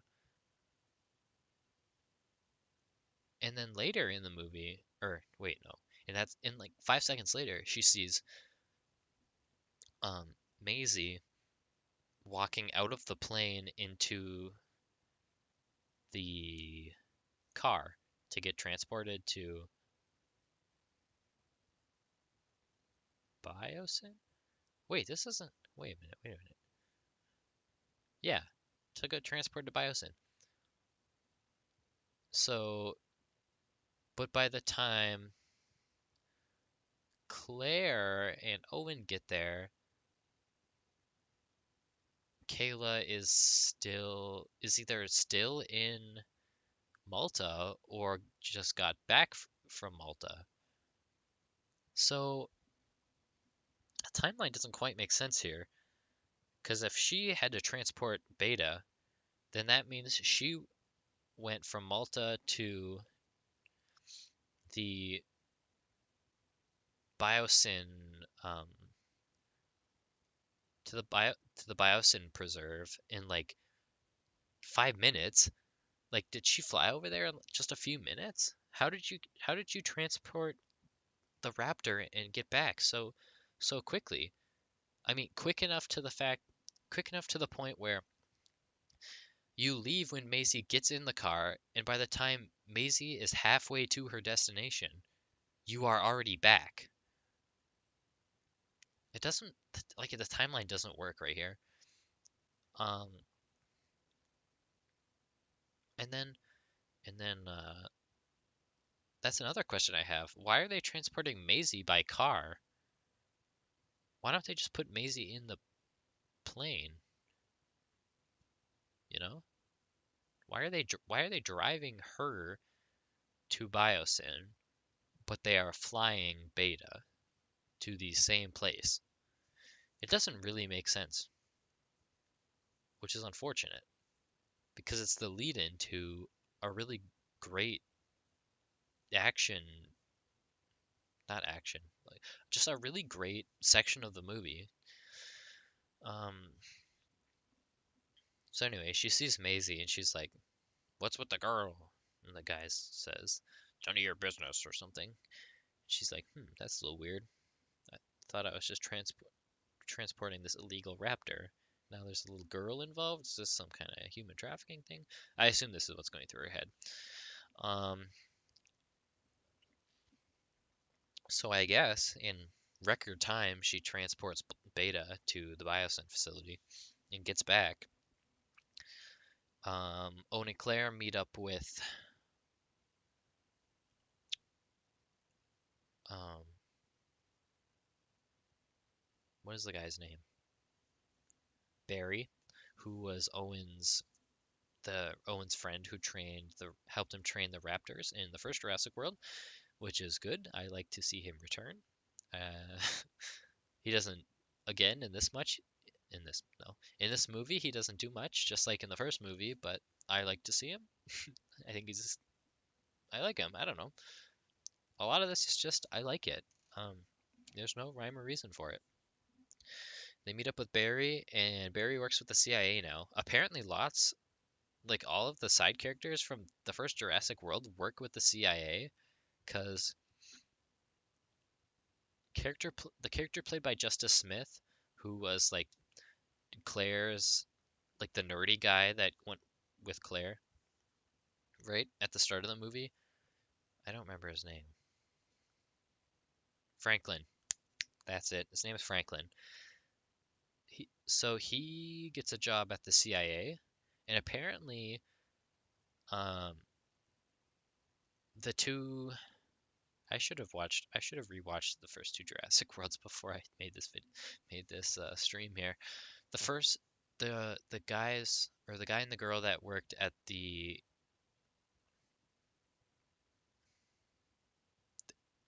desk, like the desk job in Jurassic World at the operations center. I think the guy's name is Larry. It's like the guy with the mustache and the glasses, and then the girl. Um, apparently they're part of the CIA too. They got hired by the CIA, which is weird. And and then, like I said, Barry is in the CIA now. So they meet up with. That's a long form way of me saying they meet up in Malta with Barry, and Barry says, "Yep, we've got a man on the inside following Rain Delacourt, who is the poacher kidnapper guy. And at precisely this time, he's gonna draw his guns out, and we're gonna send a whole bunch of guys in, and we're gonna, you know, take him out." And Owen's like, "All right, I will go look for Maisie." And they go to this like underground dinosaur fighting ring, and this is like the best spot in the whole movie. This is one of the things. This is like when people talk about like the promise of dinosaurs on the mainland. This is what I was thinking of. This is exactly what I was thinking of. People seeing these dinosaurs and using them in to do things that people that were not able to be done before, whether they're, ethical or not. Obviously, in this case, it's not ethical to have the dinosaurs fight to the death like this, but just the idea, the kernel of the idea of dinosaurs exist. What do we do now, right? Dinosaurs live among us. Among us, whatever. That it's portrayed perfectly in this scene. In the dinosaur fighting ring. This is also where we see our hero of the film, Lystrosaurus, the greatest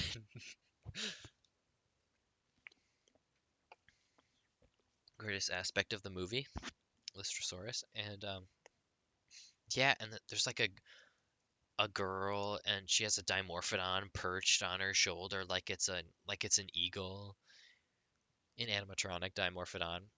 By the way, that's fair. I'm so happy to see animatronics in this movie. You don't understand. Even if they're not the greatest looking animatronics in the whole world, I am so incredibly happy just to see that they're here. You don't even understand. Anyway, there's that, and then there's a whole bunch of copies and a whole bunch of copies in a big crate. And in the middle of the The ring, they have two juveniles, and one of them is a Carnotaurus, and the other one is, I think, an Allosaurus. It's either an Allosaurus or a Baryonyx. I don't remember which one though. I know one of them's a Carnotaurus though. Um, and Claire runs into Kayla, who somehow got there super fast, and Claire is like, "Oh, you're American. Can you help me? Because, we can talk. Can you help me with this? I lost my daughter has been stolen." And at first, Kayla's like, "Nah, I don't get involved with this nonsense." And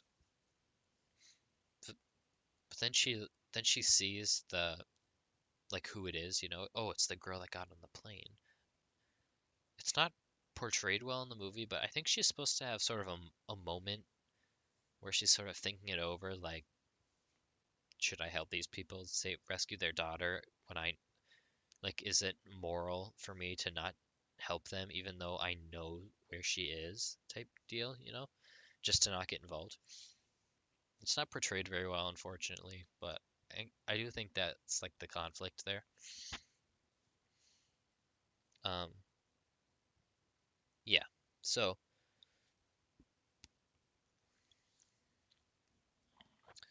the the poacher guy, Rain Delacourt, he finds a lady. She's given a name, I don't remember it, but I'll call her the Lady in White because that's also what they call her. This lady who has a face like a snake, like a really threatening face. It's kind of weird. I wonder who this actress is because she'd play a great villain. She just looks like a villain. I don't know if that's insulting or not, but I hope she just looks scary. I don't know. And she opens the truck, and she opens the truck, and there's a bunch of cages in the back. And she says, "These are Atrociraptors, and they follow the laser pointer, sort of like just like the Indoraptor in the previous movie, which followed the laser pointer. These Indoraptors will attack, or not Indoraptors, these Atrociraptors will attack anything that the laser is pointed at, basically, which is weird. I don't know.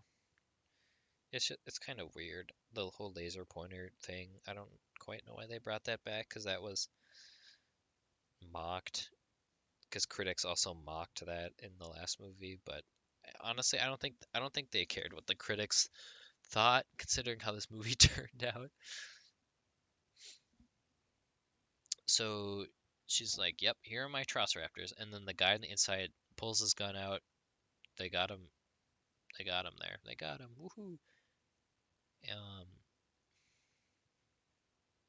why am I struggling to remember what happens right at this part?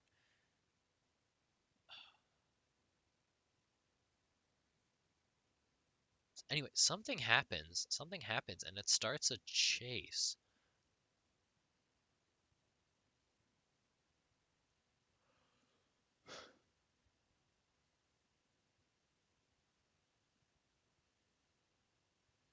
Yeah, it starts an action scene. Why do I not remember what exactly sets it off? But an action scene has started. The Atrociraptors, they get out, or they are released, and they're running after Owen and them. There is Well, my first question is, why are they Atrociraptors? Because Atrociraptor is not that big. First of all, Atrociraptor does not look like that. Um,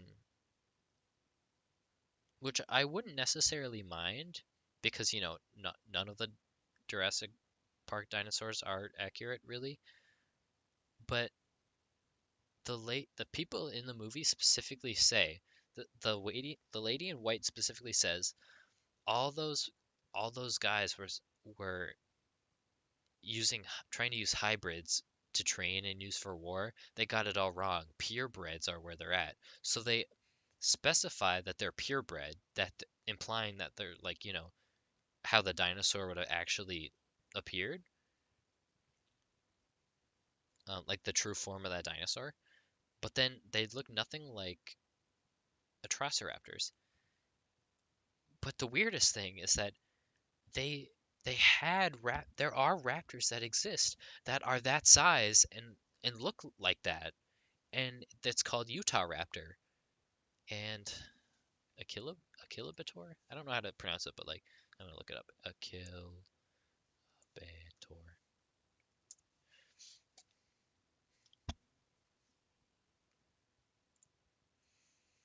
But there are raptors that look exactly like Atrociraptor like with the blunt skull and the larger size and everything.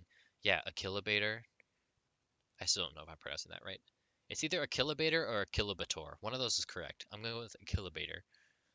Anyway, it's the correct size. It has the correct shape. I don't know why they didn't go with this dinosaur. Is it because the name was harder to say? I have to wonder if they just thought Atrociraptor was a cooler name.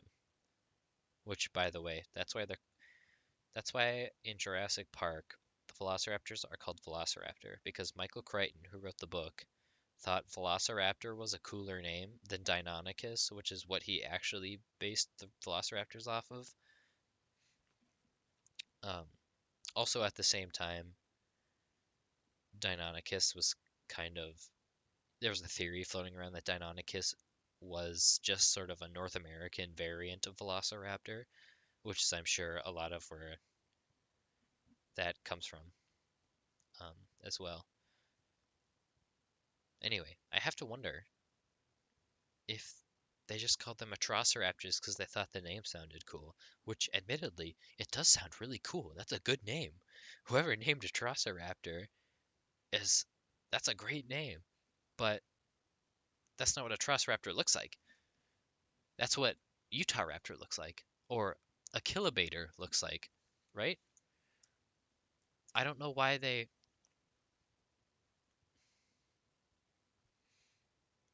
I don't know why they used the why they wasted like a perfect opportunity, you know. Yeah, I'm looking at it right now. Atrociraptor is barely bigger than Velociraptor. It's like up to like a guy's knee, maybe up to your waist. That's how big it is.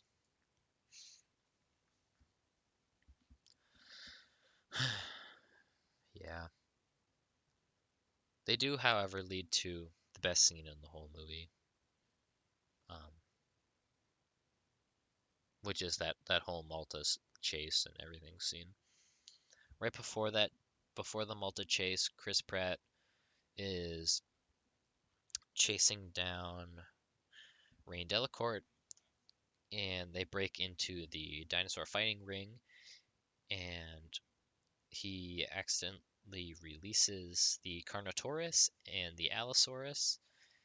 Um, and there's fun stuff there because two large body predators just escaping is always fun. And he falls into the pit, and one he gets bitten. One arm is being held down by the the juvenile Carnotaurus, and the other arm is being bitten and held down by the Lystrosaurus, the little tiny Lystrosaurus. And it is so funny. First of all, it's hilarious. Like I said, it is so funny. Second of all, Lystrosaurus is like a foot and a half long. Like just pick it up and throw it. If it was biting onto your arm, just like jerk your arm sideways and it would go flying. But whatever. This is a movie, right? It can't be realistic. It can't be a super realistic. It's Jurassic Park also. Jurassic World rather. Same thing. Um yeah, and Owen is questioning the guy, you know. He's interrogating the guy as he's getting his arms eaten. and then a baryonyx, um, I guess is just so ravenous to eat this one guy that it breaks through its chains. It like rips its chains off the walls and eats Rain Delacourt right in front of Owen. And none of the dinosaurs eat Owen.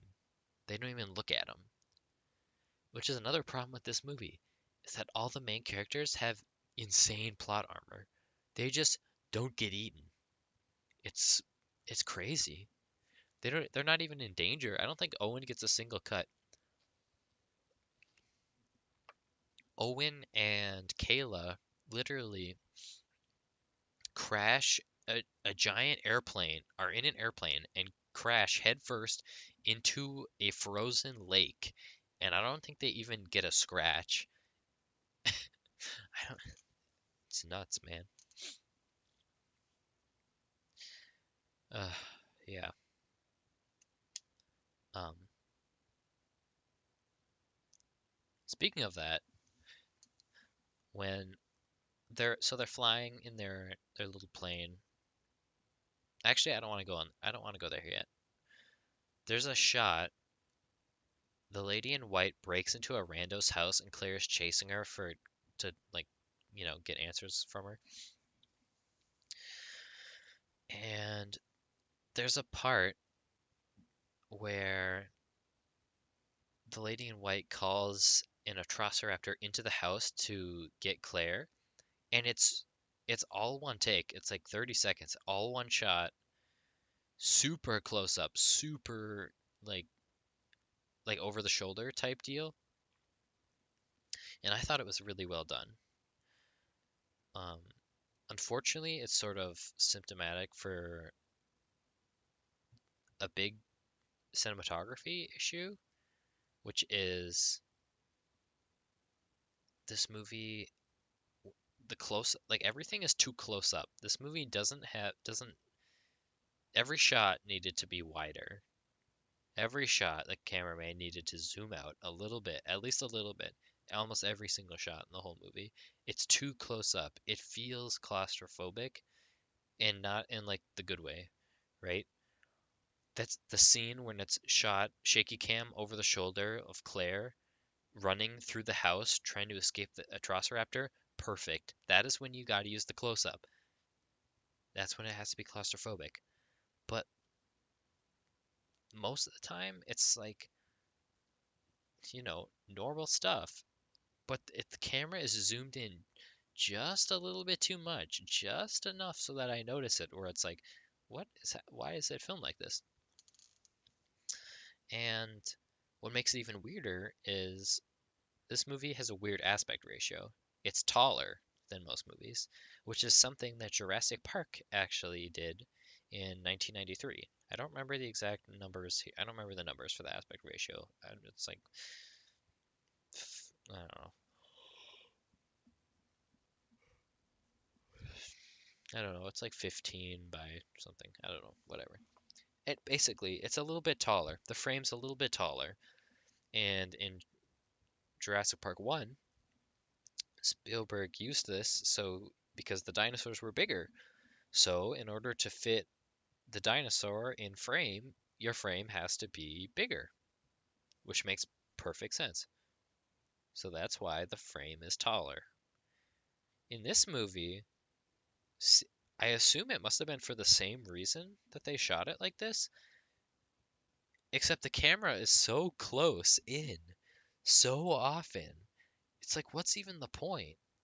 Everything is so zoomed in.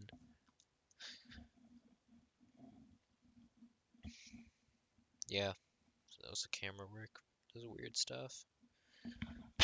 Uh, when they're done with that action scene, they're on the plane, and plane gets attacked by the Quetzalcoatlus.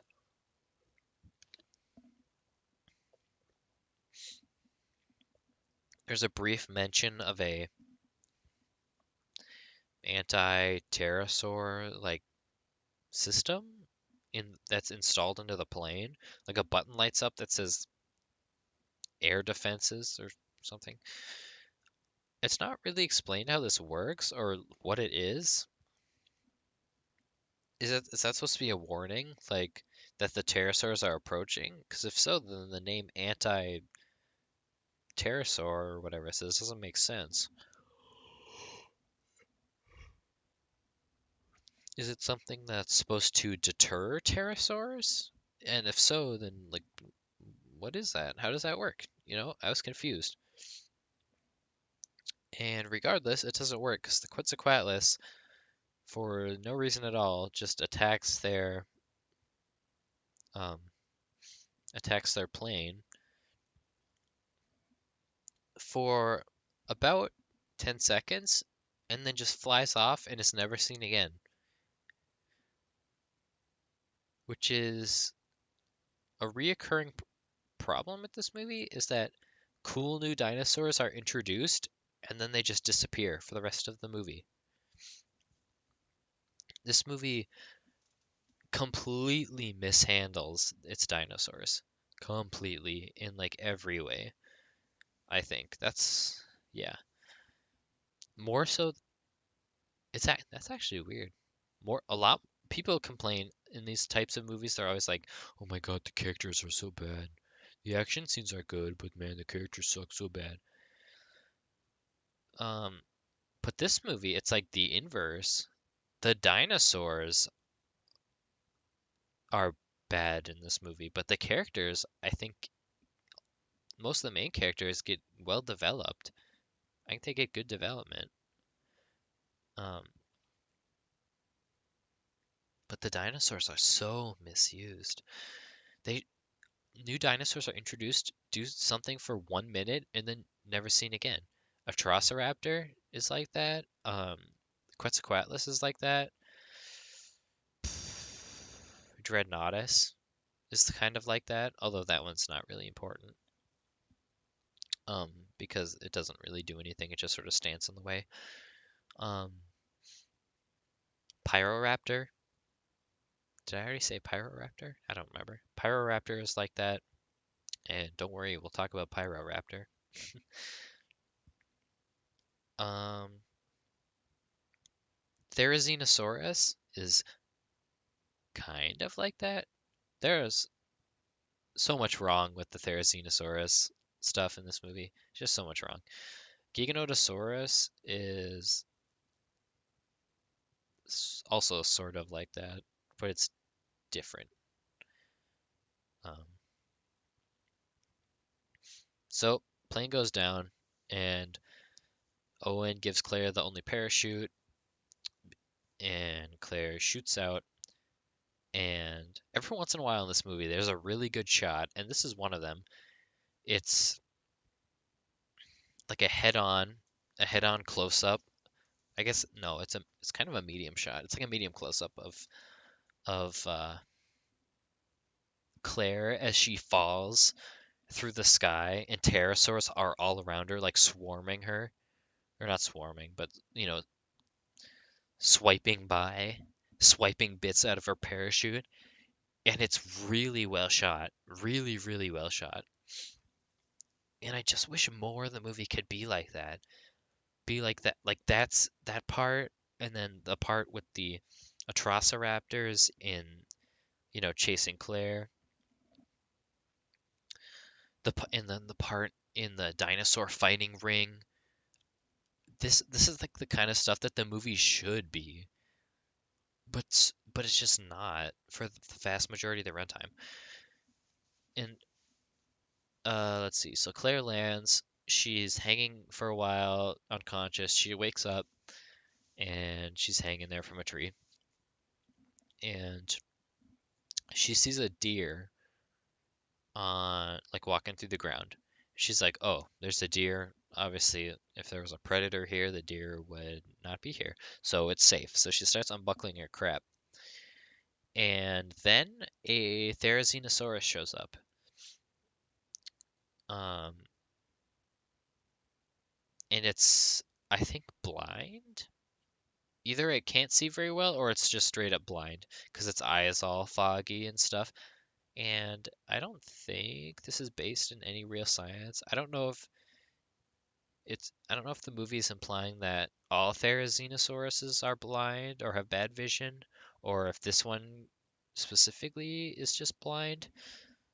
I don't know if there's any research that about Therizinosaurus eyesight. Did Therizinosaurus have bad eyes? I don't know. I don't think so. I've never heard anything about like that.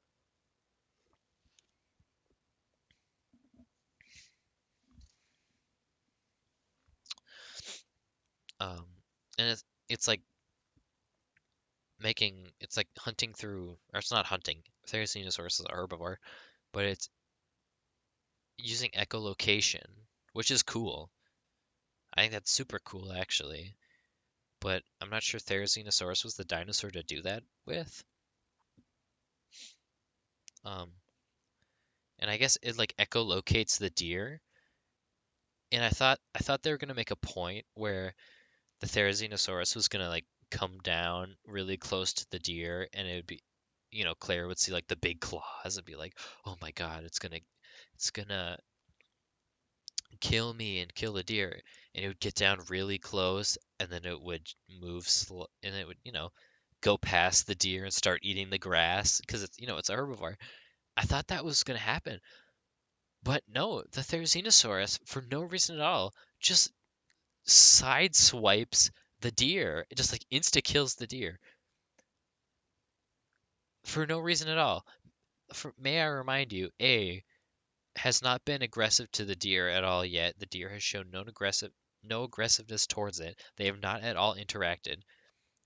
B, Therizinosaurus is a herbivore, so it can't eat the deer after it kills it.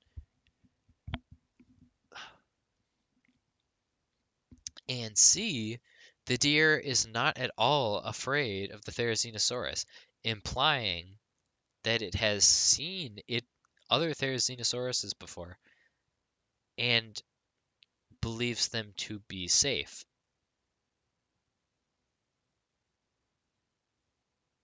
So what I'm asking is, what what is what is the issue here, Therizinosaurus? Why are you so angry? He just kills everything.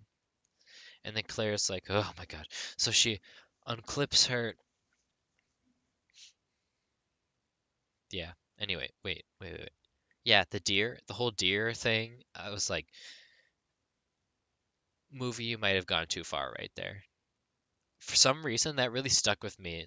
Like immediately when I saw it in the theater, I was like, you've gone too far. You don't do that. No, no, no, no. This doesn't happen. You don't do that. I don't know what it was about that one specific part, but I was like, no, you can't. This is not happening. Anyway, Claire drops down from her parachute and she's like army crawling, and this is actually a really good scene, and it makes me sad because this whole scene of the whole Therizinosaurus scene is really good and really tense, but at this at the same time, like, but it's Therizinosaurus. It wouldn't do these things. It doesn't do these things. It wouldn't eat her. It would just stab her. But even then, it why would it stab her? It doesn't make sense. And I remember like what I'm trying to think what other dinosaur would have been a better replacement. And in some ways, I think maybe Spinosaurus would have been a better replacement.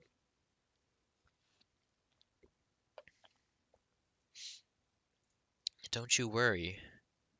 We will get to Spinosaurus because I have a lot to say about Spinosaurus in this movie, or rather the lack thereof Spinosaurus in this movie. Um, but I'm thinking like, all right, what do we need for this scene to work? We need a large a large theropod with big claws that lives near the water. Like, which Spinosaurus fits that description, right? The, the only thing, oh, it has to be blind. Like, mm, like you could maybe make a blind Spinosaurus, but it would at least have a an excuse to be quote unquote an evil dinosaur, you know? Whereas Therizinosaurus is just eating grass. Why is he shanking the deer? He's just eating grass. Why is he chasing Claire? All he wants to do is eat plants. It doesn't care about killing. It should not care about killing, you know? Whereas something like Spinosaurus would be more aggressive and would try and kill the deer and kill Claire. So Claire's army crawling and she's trying to not make any noise so that Therizinosaurus won't find her. And she crawls into the water and sits, holds her breath, and like sits under the water as the Therizinosaurus roars at it to try and feel that echolocation, like the echo vibrate, you know? And it's such a cool scene, but it's marred down by the fact that it's a Therizinosaurus.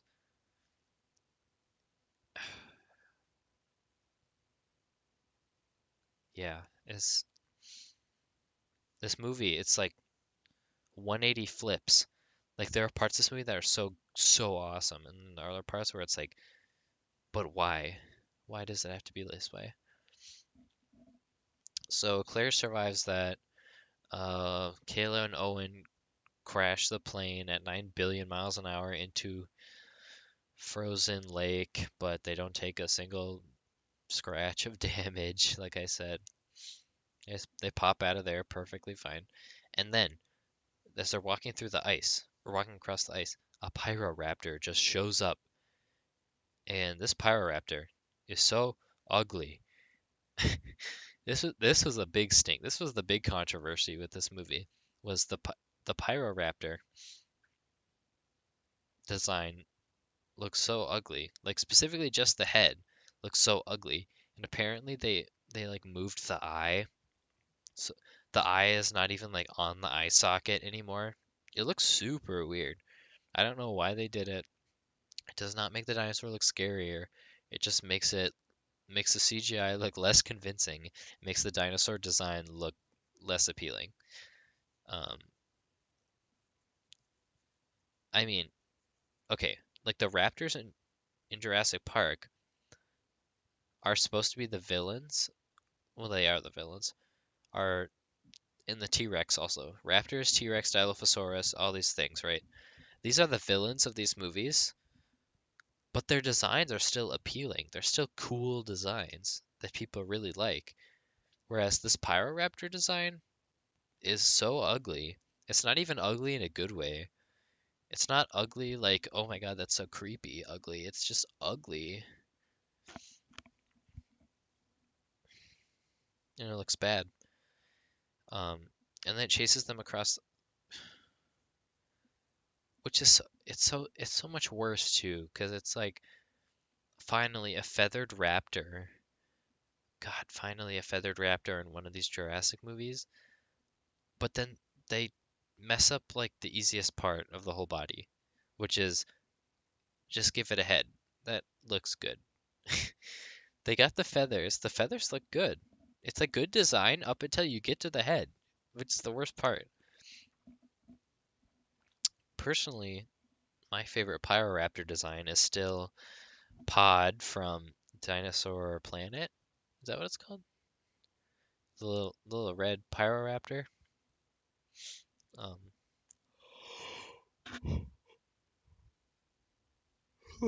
yeah, it's really late. It's 2:19 as I'm recording this.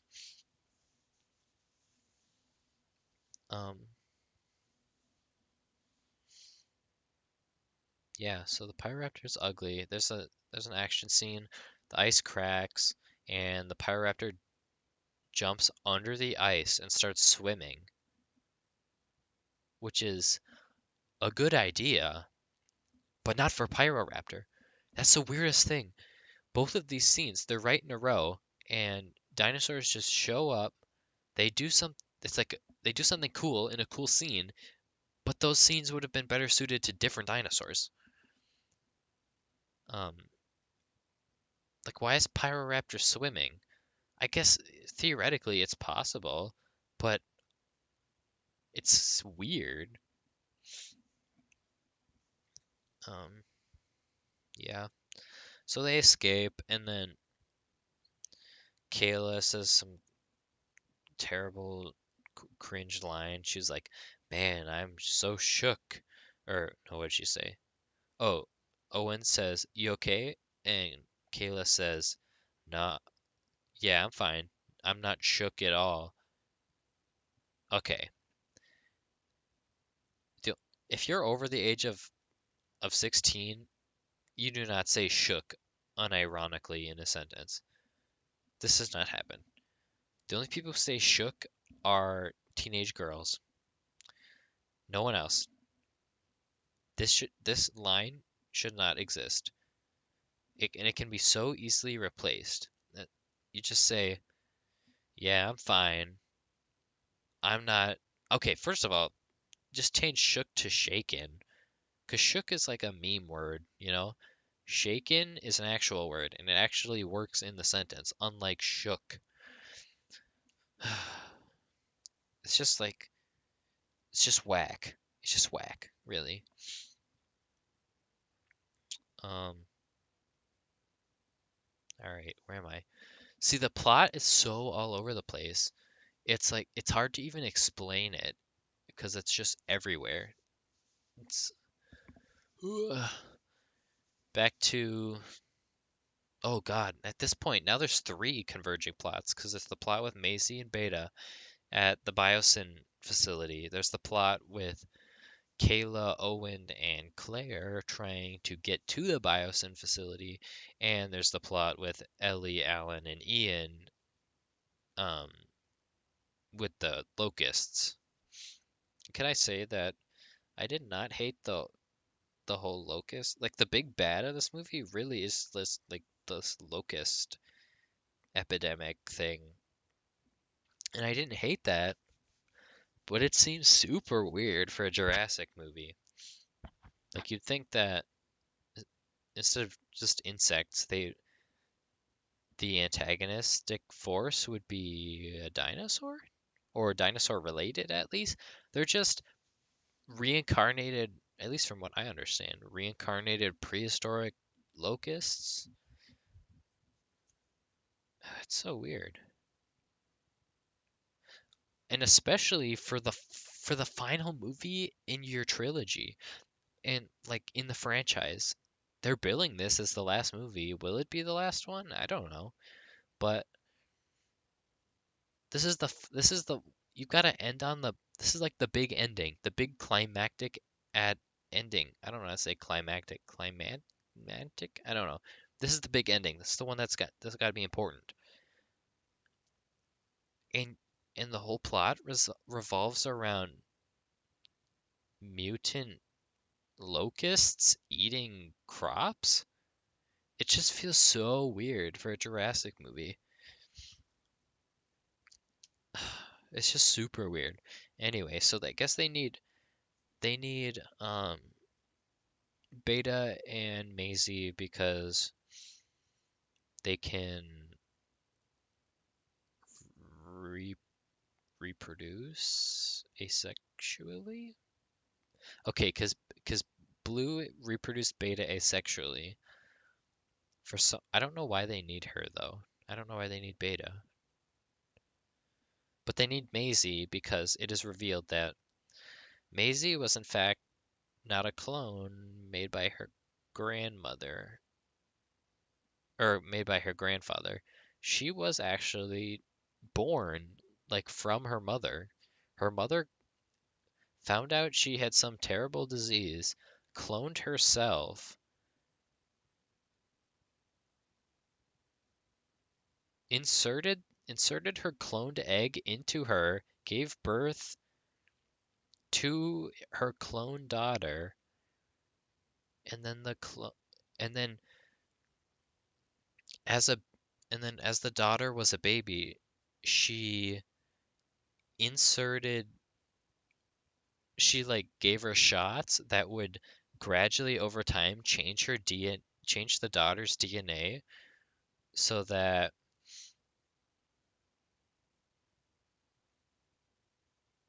she wouldn't have like the disease, the life-threatening disease that the mother had. It's super convoluted. Super duper convoluted. It's not a terrible idea, but it's just too convoluted, guys.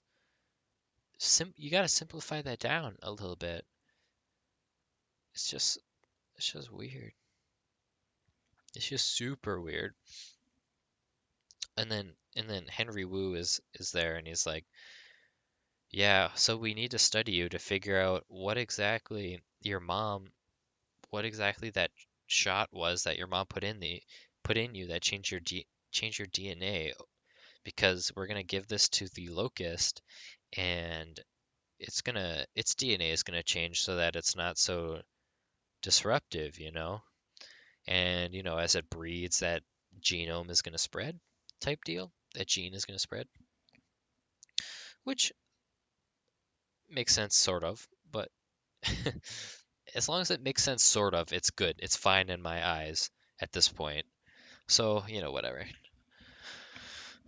Um, I s Why do they want beta? I don't know. Something about asexual reproduction, but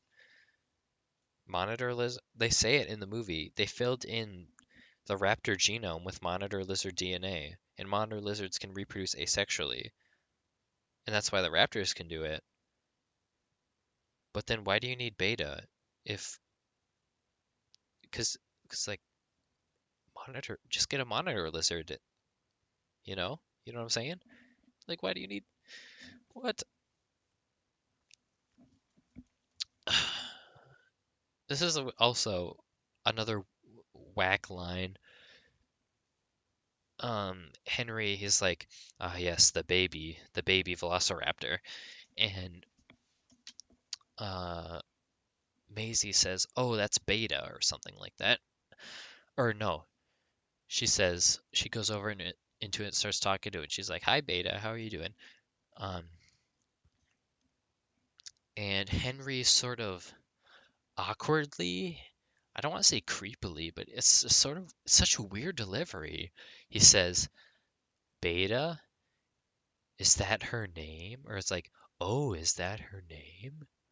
Something like that. He says something like that. It's just such a weird delivery. I don't know what they told him, but it was sounded so weird.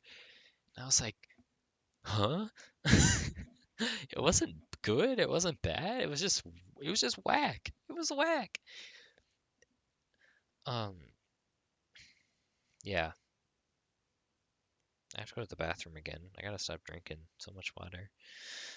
God, 2 minutes and almost 12 minutes, or 2 hours and almost 12 minutes. You know, I think I've got 3 hours in me. I think I've got 3 hours of this. So we will we will see here when I come back.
All right, we're back.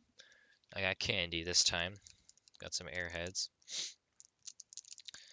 Where were we? Let's see. Um, okay. Um, Claire, after escaping the Therizinosaurus, she finds some kind of structure. I'm not quite sure what it is. Is it a watchtower?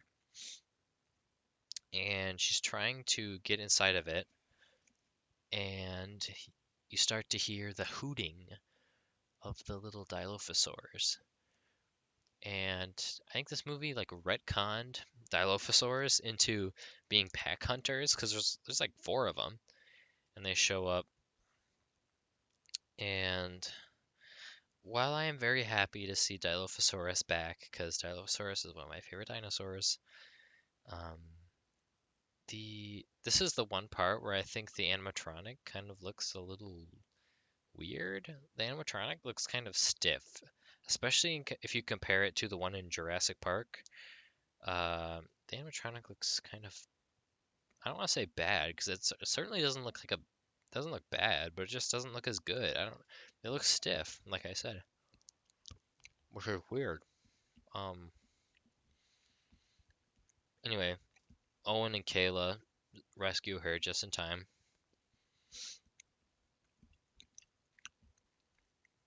That happens a lot in this movie. Characters are about to die or like get eaten or whatever, and then another character just rescues them.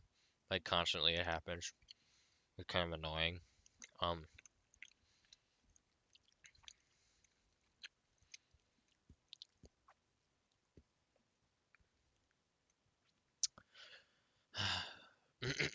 yeah, let's see. Then cutting back to the trio, we have Maisie and Beta escape while Henry and Dodson are arguing. They see a chance and they take it and they escape the the lab, I guess, area. And they're running, or I guess they split up because Beta's like an animal, so she just like runs wherever. So Maisie's running and she finds um Alan and Ellie, who have just, after being swarmed by the locusts, they have their sample and they're like laying on the floor, like hyperventilating. And she's like, "What the heck's going on? Oh my God, you're Alan Grant, you're Ellie Sattler." And they're like, "Wow, this is great." So they join up and they are trying to, now that they have the sample, trying to leave Biosyn. And the guy whose name I can't remember, the assistant guy, the tour guide assistant dude, finds them and he's like, "Do you have the sample?" And at first it's like, "Oh my God, he's evil. He watched them. He saw them." But nah, he's a good guy, and he gets them on the little shuttle thing, little subway system thing that they have there, and he sends them down, and then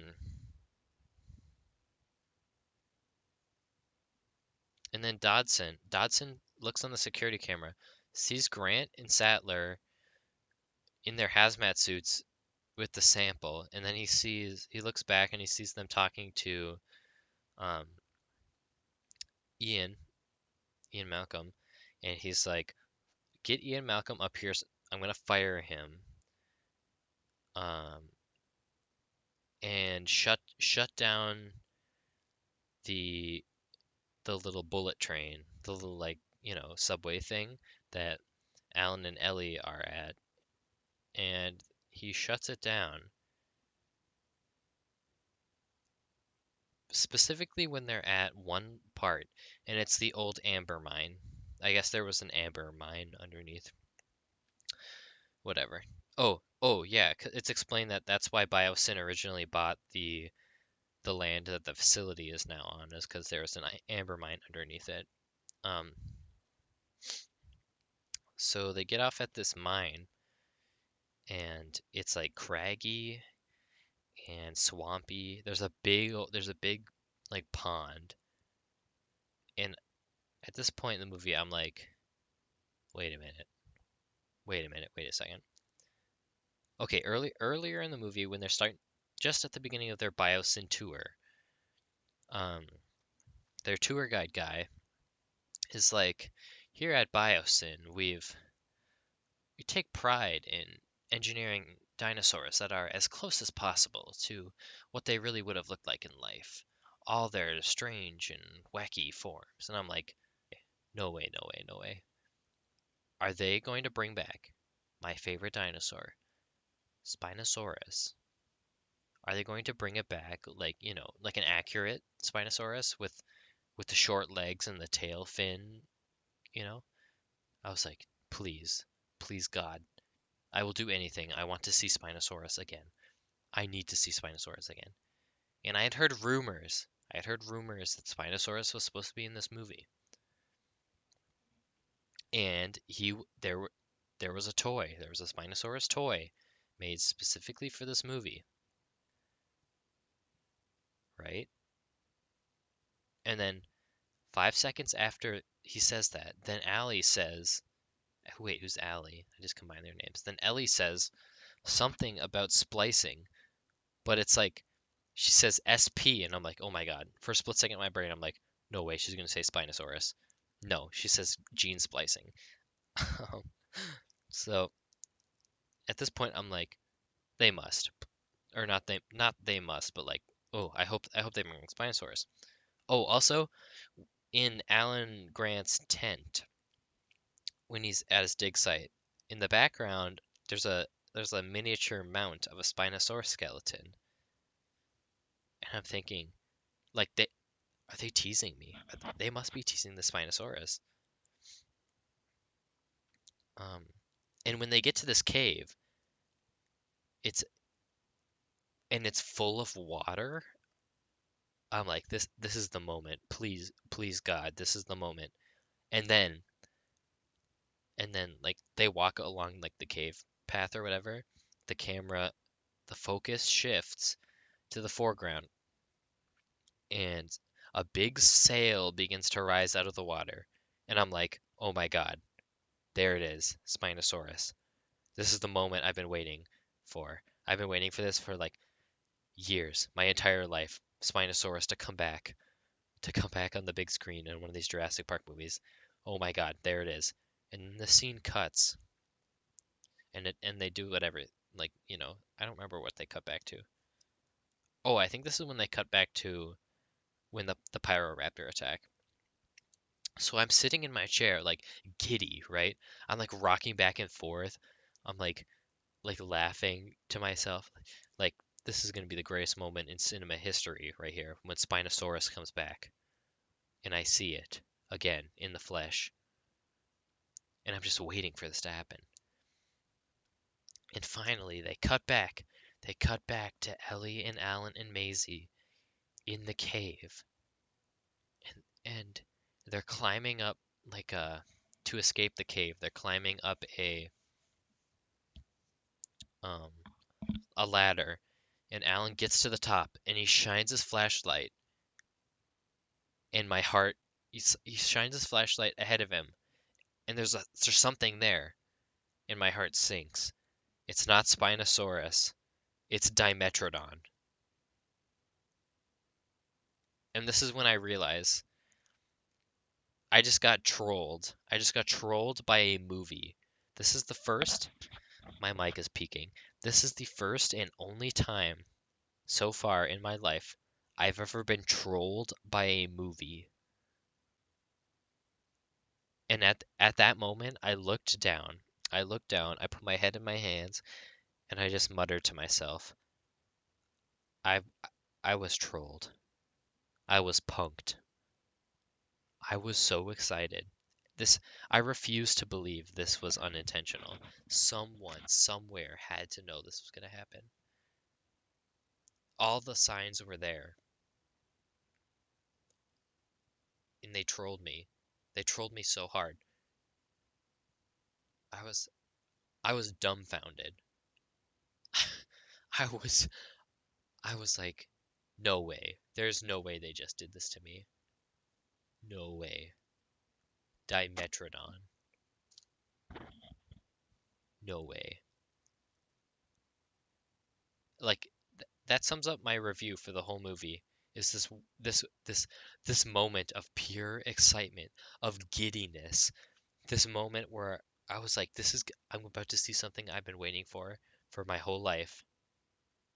And then it's Dimetrodon. Oh my God. Nothing could have prepared me for what I felt.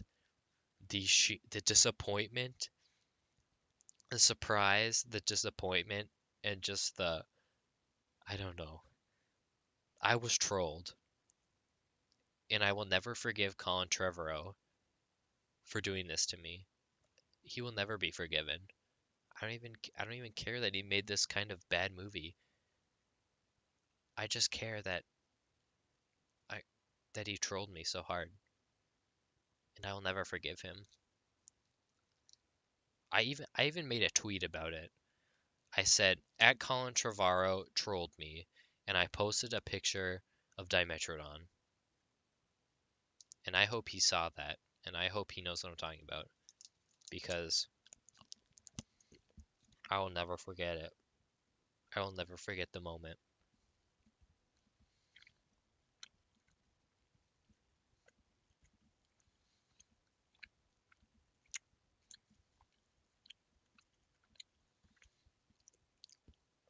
But there's a little part of me that still held out hope. I was like, you know what? Maybe, maybe, just maybe, my beloved Spinosaurus will show up once again later in the movie, just maybe. And I figure, and when the final fight was starting between Giganotosaurus and T-Rex, I was like, maybe, just maybe. And then when T-Rex is about to get the Giga like pushes the T-Rex against like a wall and is about to like kill it, and then another dinosaur starts to walk in. I was like, please, please God, let it be Spinosaurus to save the day. This will be the redemption. Spinosaurus saves the T-Rex. This is his redemption, right?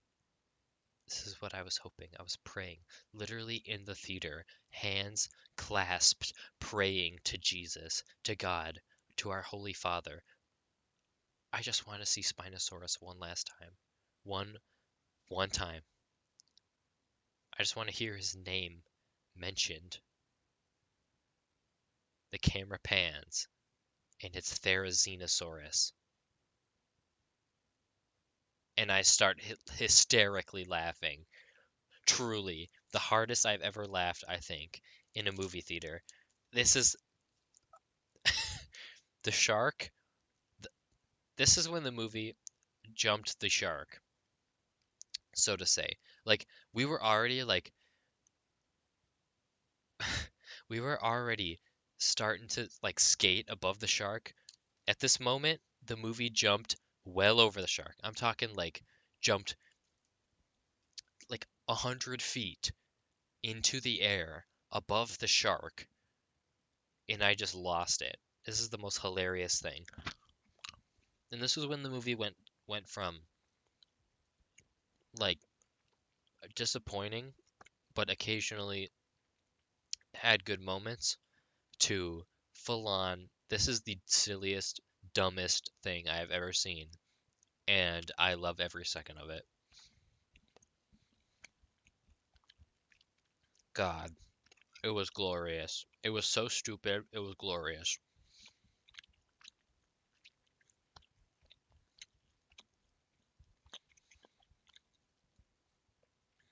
Oh my God.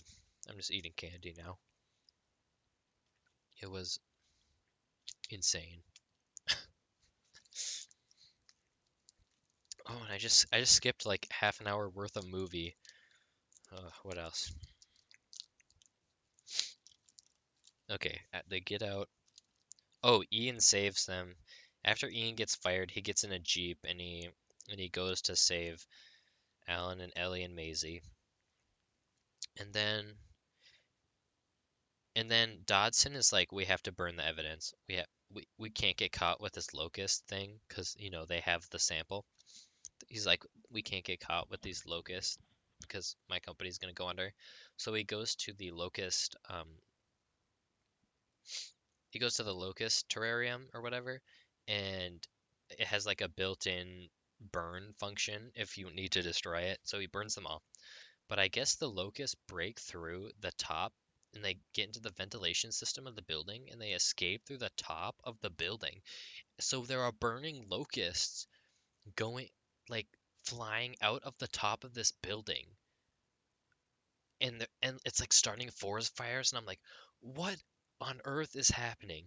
Like this is nuts. This is when the movie starts to go off the rails. Okay, when the Therizinosaurus shows up to fight the Giganotosaurus, that's like that's like the train has derailed to the point where it's like sliding down a cliff, right? But when the bugs when the locusts break through and are on fire and starting forest fires, somehow still flying while all on fire. This is like the train's like starting to fall. The train is evacuating the tracks. We're airborne, a couple of inches off the tracks. I'm like, oh my god, what's happening? And then something happens. That's a major issue with this movie is the editing is sometimes super weird and it's hard to tell what's even happening because it's edited so fast and with weird cuts. So something happens and Ian's Jeep gets stuck and then starts to tumble like off a cliff or like a small cliff or something. Something happens to the Jeep and it just all of a sudden gets stuck on seemingly nothing. It's so weird.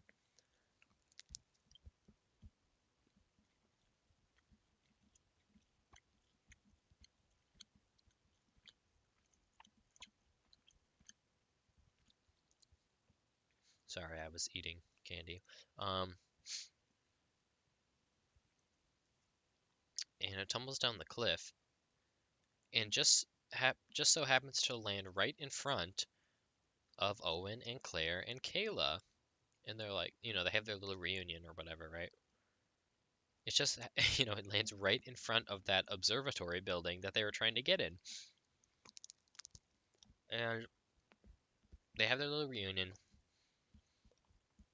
And then out of the forest, here comes the Giganotosaurus.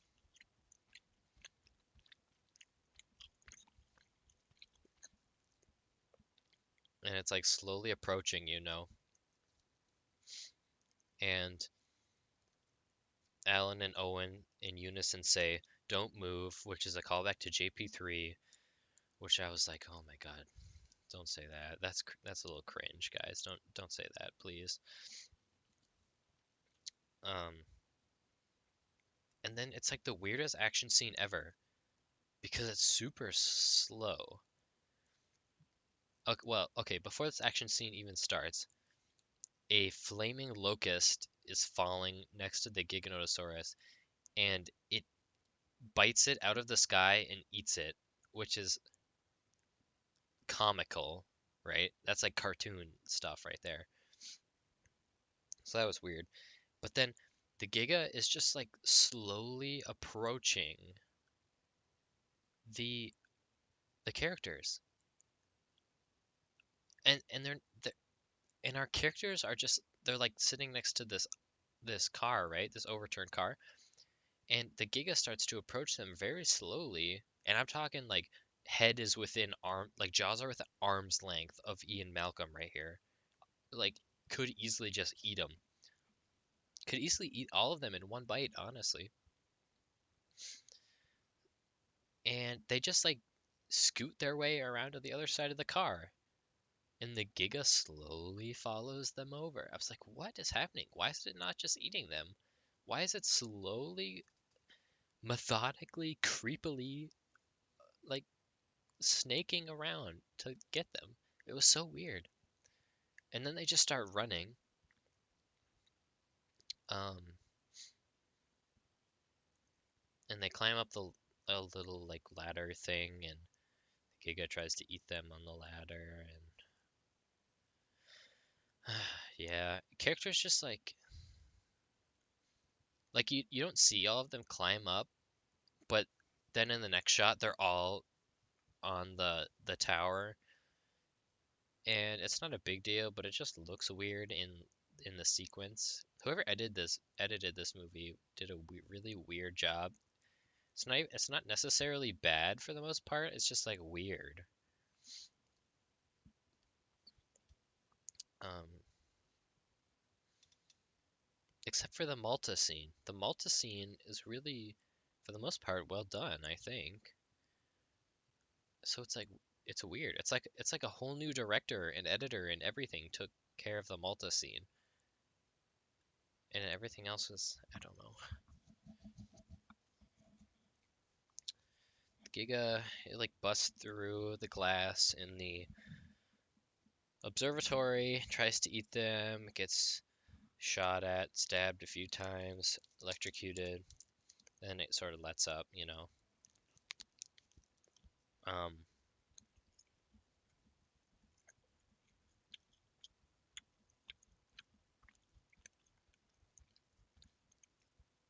it's hard to even remember what happens in this last section of the movie because everything happens so fast and the movie gets so out of control.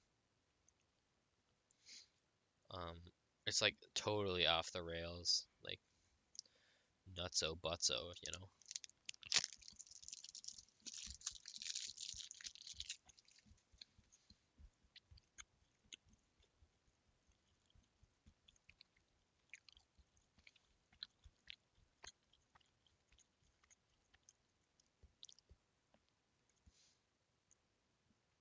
I guess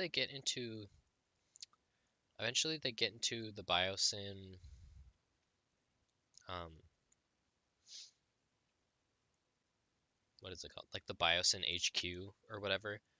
And Claire, I guess, recognizes the operating system. It's the same one they use at Jurassic World, so she can like do stuff,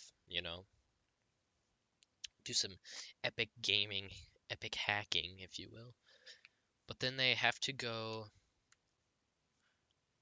Oh, also at this point, Lewis Dodson gets in one of the little subway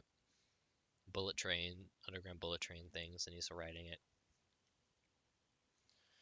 And I'm not exactly sure what their plan is, but Ellie and Claire go down to the server room or the electrical room, and they're trying to shut off the power, reboot the power, something to do with the power to get to turn on um the anti pterosaur system. Something that keeps the pterosaurs away when like planes land and stuff at the facility. And there's some weird bad humor with Malcolm not being able to explain things well. There's some stupid lines about, well, okay, I'll get to that. There's Malcolm doesn't explain it very well. Where the thing is, or the button they have to press is very well, and they start getting mad at him. And then they figure it out, and then it doesn't work. All it does, it shuts off Dodson's like bullet train, but like other than that, it doesn't work. All the main power just turns back on. So then their their next reasonable thing they do is they take a fireman's axe and they start chopping at random chords on the floor, and for some reason that turns on the pterosaur security, the anti-pterosaur security system. Um, I don't know what that's all about. um, and then there's some terrible line about Elias, like Ellie and Claire, are like, "Wow, that felt good." Like, shut up! I don't. Stop it. Then they get out. Oh, Owen. While this is happening, Owen and Maisie and um, Alan go to find Beta in the water treatment room of the facility. And, the scene's going. This is. There's a little bit of interesting. They just barely touch on it, where Alan and Owen are talking about velociraptors. And this is the kind of stuff I really wish they expanded upon, because this is the stuff I've been wanting to hear and to know about forever. Like, how would Owen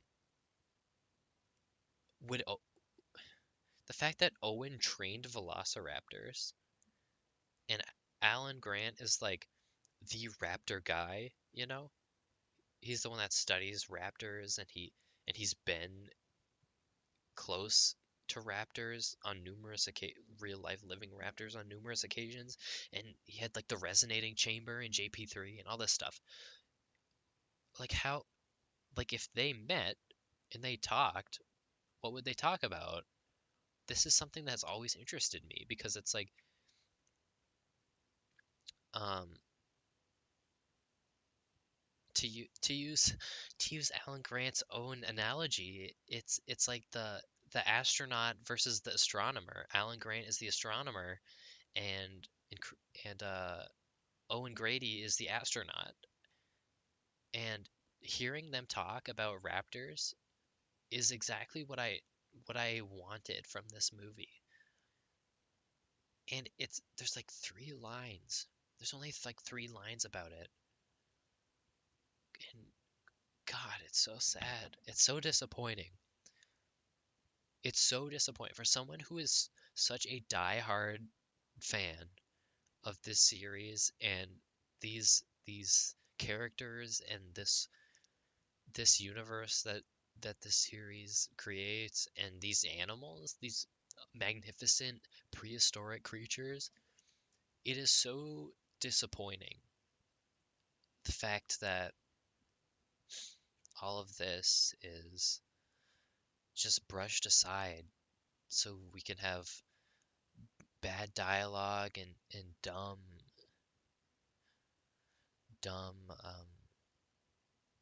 action fight scenes. It's so disappointing. And it does legitimately, it makes me upset. It makes me sad. Um, yeah. Anyway, so Alan and Owen and Maisie, since they're like the 3 raptor dudes, go to find Beta. And so they find her, and then Owen's gonna do like the hand thing, like the eyes on me hand thing. But then all of a sudden, Maisie like butts him out of the way, jumps up in front, puts her hand out, and says, "Eyes on me." And this is peak cringe. This is peak cringe, ladies and gentlemen. Listen. I understand. I know from a writing perspective, this makes perfect sense. Perfect sense. This is like character writing 101 right here. Obviously, this like completes the arc. But God, in execution, it is so cringeworthy. Even my brother, the king of cringe, in the seat next to me at this moment, like audibly exhaled, like went like, when you see something funny but it's not quite enough to laugh, so you only get like the first section of the laugh out, which is like the sharp exhale. It's like the like that, or like the some kind of noise like that. I audibly heard him make that noise in the seat next to me when this happened. And I was like, no way. No way. Sorry, my mic is really far away. It was it's that kind of good cringe. No, there's good cringe and there's bad cringe. This was bad cringe. Good cringe, that's something like I don't know, like furries, right? That's well, not all furries, but some furries. Martin Cabello, that's like good cringe, right? Chris Chan, good cringe. This part, this this line in Jurassic World, Eyes on Me. Oh no, that was bad cringe. That was so bad.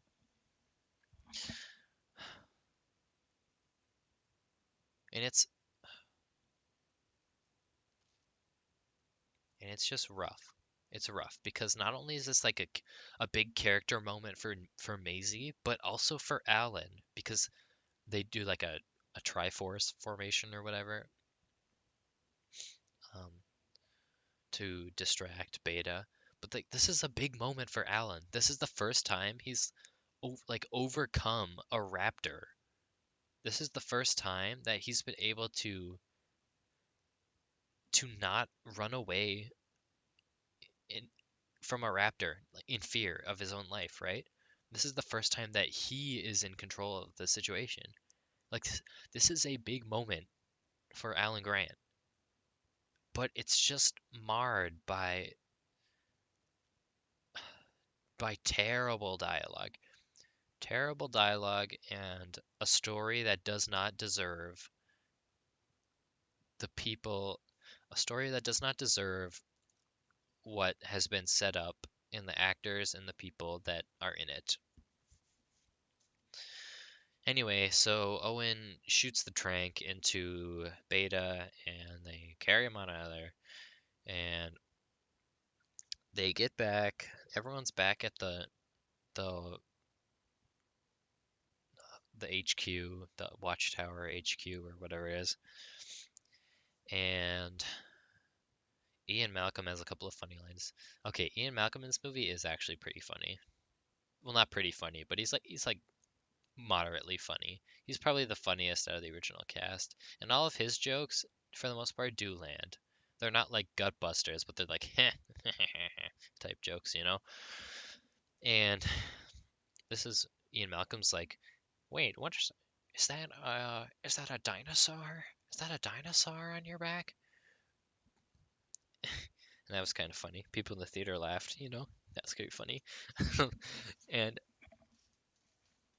and then out of the shadows, Henry Wu walks in. And he just looks so sad and pathetic. I know he's meant to, but it's like, God, he looks so sad. He looks like a sad puppy. Oh my God, such a pathetic guy. And and the and yeah, of course Ian's like, oh no, not you, not you. I know you.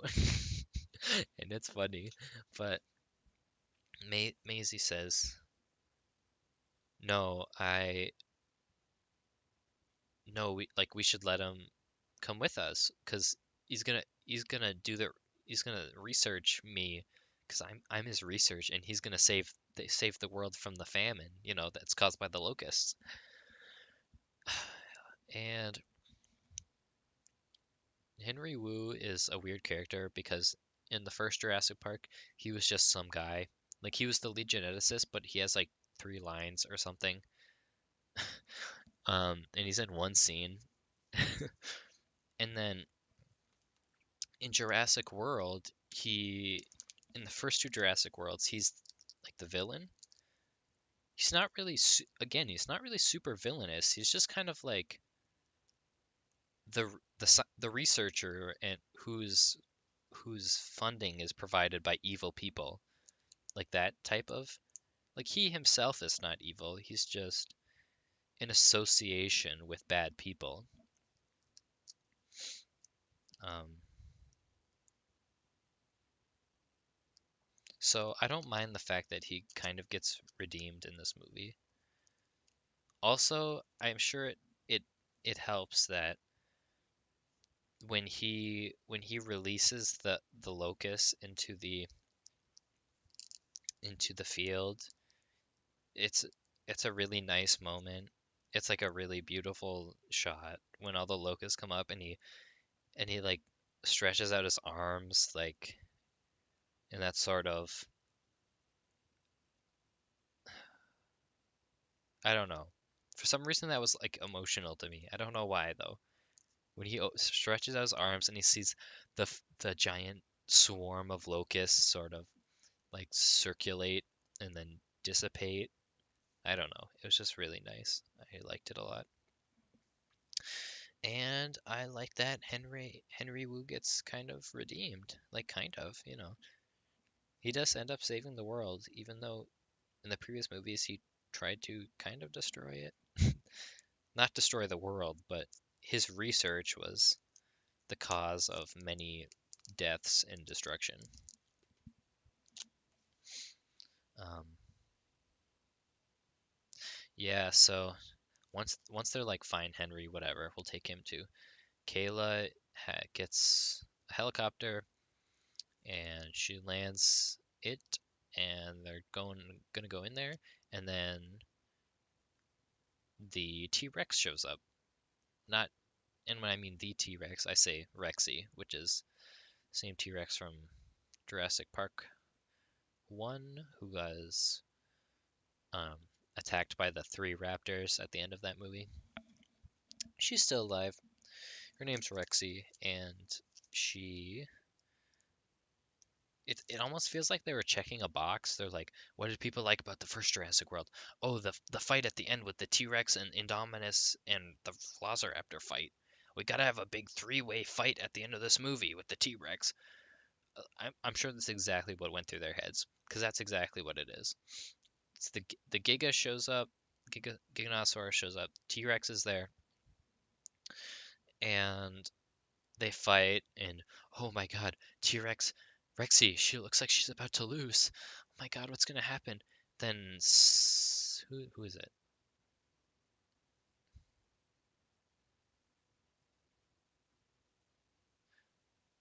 Who shoots the flare?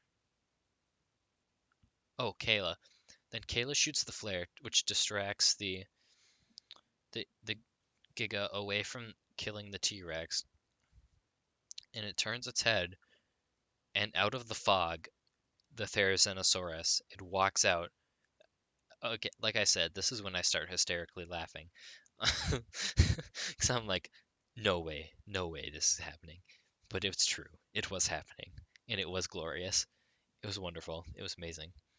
The G- the T, the T the T-Rex wakes up.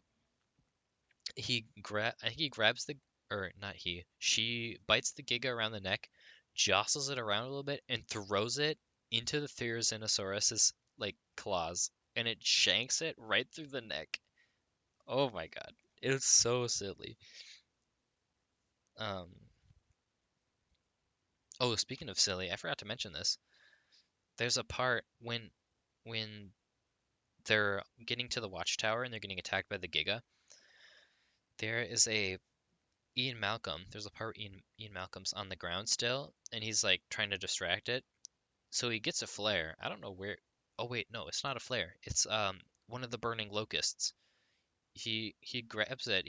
Shanks it on a stick, and he uses that as a flare. Again, this is three times the flare motif shows up in the movie,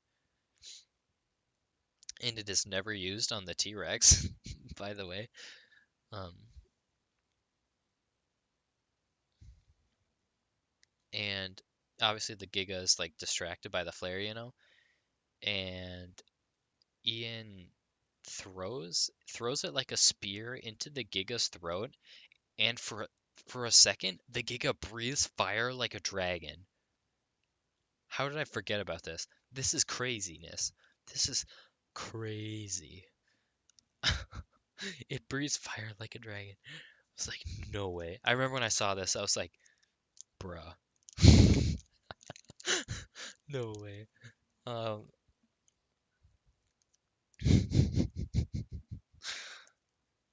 Yeah. So anyway, Giga got shanked through the neck, so it's dead. And um, they all leave in their helicopter, and there's like a pro or an epilogue.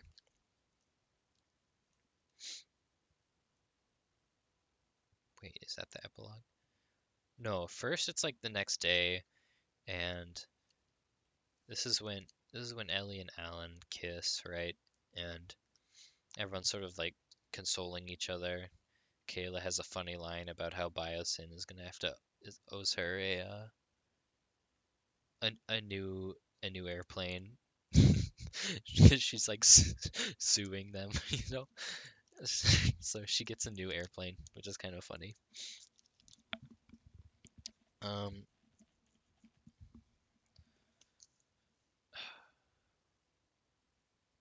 yeah, and then there's like an epilogue. Again, it's played like a news story. Um, mm,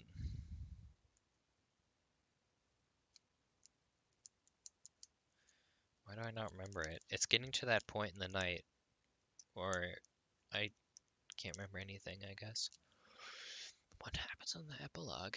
Oh, this is when, yeah, like Henry releases the locust and it does the swarm thing, right? And the final shot of Jurassic. Wait,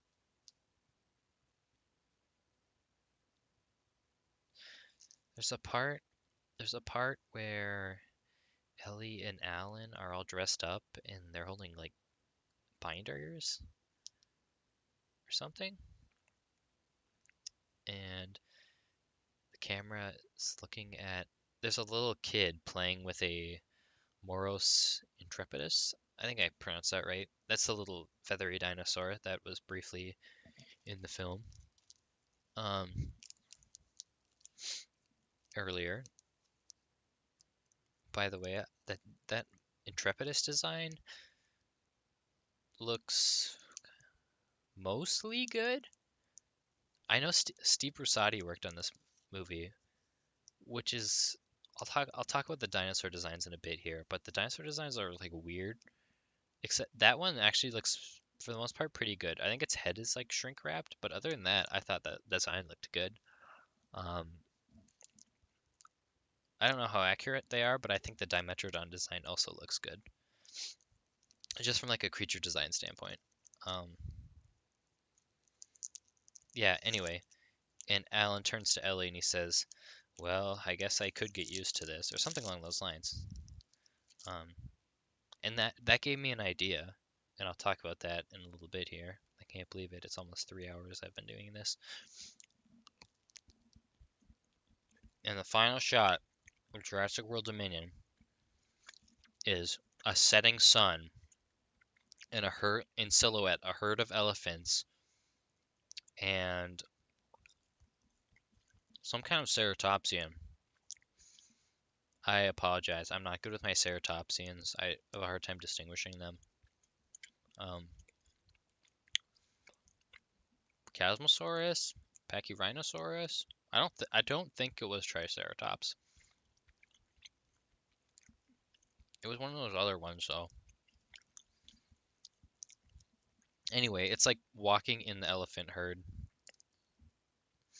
and it's a really good looking shot. Legit. There's some good looking shots in this movie. There's, let's see.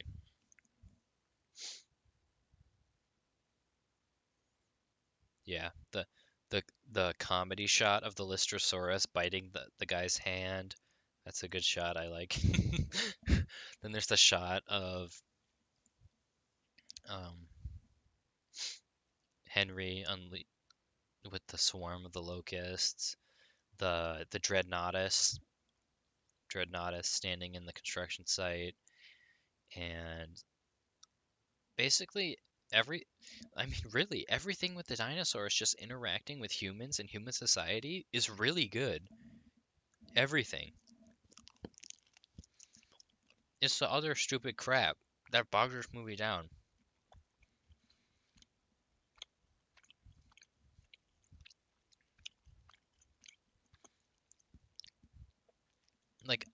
I I came out of this movie and I was thinking,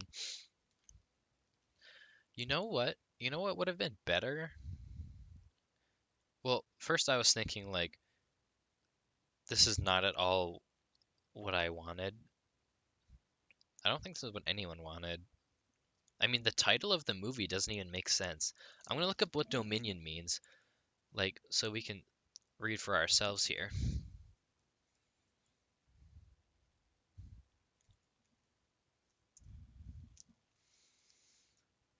Dominion means sovereignty or control.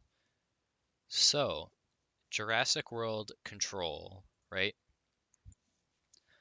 I th I mean, with the way things have been leading up, I thought this movie was going to be about man versus dinosaur fighting for control at the top of the ecosystem, fighting for control of the Earth, right?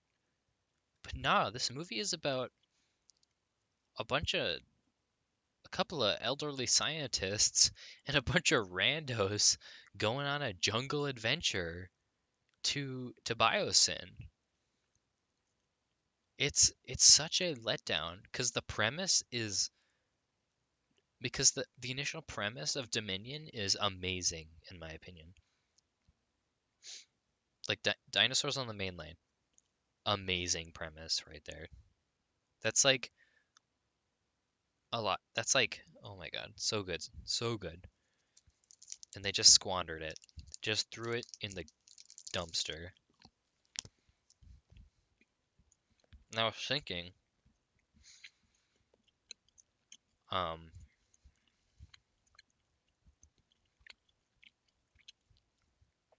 how would I improve this movie?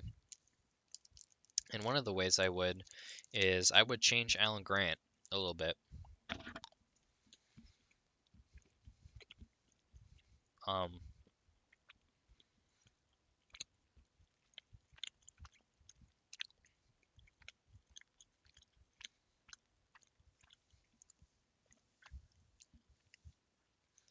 I was thinking like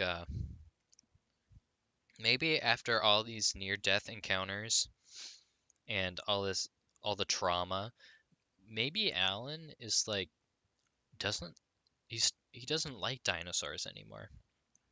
You know, he he sort of becomes cynical about it. He doesn't enjoy, and that's kind of where he is at the start of this movie, because Ellie asks him like, "Are you happy?" And he says like at just doing his dig site stuff, and he says no. So I'm thinking like expand upon that. Alan, he's like traumatized. He doesn't even like dinosaurs anymore. He's like um yeah, like traumatized, basically traumatized. And he's become cynical about it, and he's like, yeah, I hate dinosaurs now, but I just do paleontology, and I for the money, and I make like celebrity appearances or whatever. And over the course of the movie, his arc is that he learns to love dinosaurs again. He like sees the wonder of dinosaurs, and he learns to love them again. That is how I would have written Alan Grant in this movie. And you know, he starts out like super depressed, right? Basically, keep uh yeah, he can. I mean, he can mostly stay the same. He can still have the same thing with Ellie, the same romance subplot with Ellie, because it's like not only does he learn to love dinosaurs again, but he learns to love Ellie again, you know, or not again, but he learns to be happy. Really, he learns to be happy again. There you go. Look at that. Look at that. I just wrote Jurassic World Dominion for you. Just Alan Grant learns to be happy again, and he learns to enjoy his life, and he like at the end of the movie, it's just fun. At the start of the movie, everyone's like, "Oh my God, the dinosaurs! This is an epidemic. What are we going to do about it?" End of the movie, apparently everybody's fine with it, even though nothing has changed. Right? This is weird. What if the start of the movie, it's Alan in them are they're like, oh my God, this is terrible because Alan doesn't like dinosaurs anymore. But by the end of the movie, he sees the wonder of life, the wonder of nature, the wonder of dinosaurs, and he that's and then at the end, he's like, I can live with this. I can this is a world, this is a world I want to live in. This is a world that I love, filled with creatures that I love, and I get to spend it with the lady that I love type deal, right? Yeah, that's what I would have done. At least for Alan's story. I probably would have, I don't know. I would have put more. Okay, first of all, this needed to be split back into two movies. You can't have this all in one movie. It's too much. There's too much crap. It moves at a the pace this movie moves at is too fast, way too fast. It's not Rise of Skywalker level fast. It's not a Rise of Skywalker level mess either. Thank thank God, but it's too fast. It needs to be split into two movies again. Um, we need to have bigger emphasis on human dinosaur relations, the wonder of dinosaurs, the danger of dinosaurs. No more cool dinosaur shows up for 5 minutes, disappears for the rest of the movie after it does its one scene, right? No more of that stupid crap. No more ugly designs. Um, Actually, now that I mention that, I wonder if that was originally a plot point because I'm looking at the Therizinosaurus and the Pyroraptor designs, and I'm like, these are so disgusting looking. They almost have like a malnourished look to them.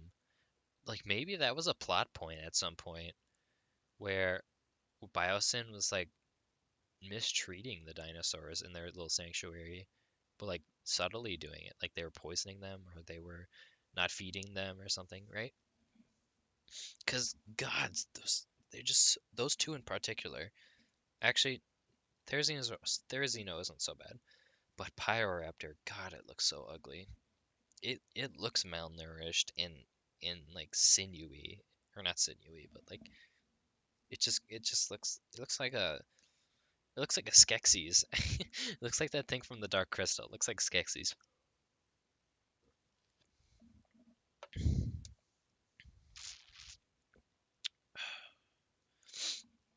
Um, yeah. And even after all of that, I can't dislike this movie. I I will not allow myself to dislike this movie because I just cannot do it, right? This is like a 6 out of 10 for me because even though this movie was a complete and utter disappointment, did not live up to any of my expectations. Um, and I think squandered almost every single good idea that it had. I had a very fun time watching this movie, and I went to see it again the next day, and I will probably go see it again this weekend. There's something about these movies, and I cannot explain it. Something about dinosaurs. I will I will always keep coming back. They have me, right? They have they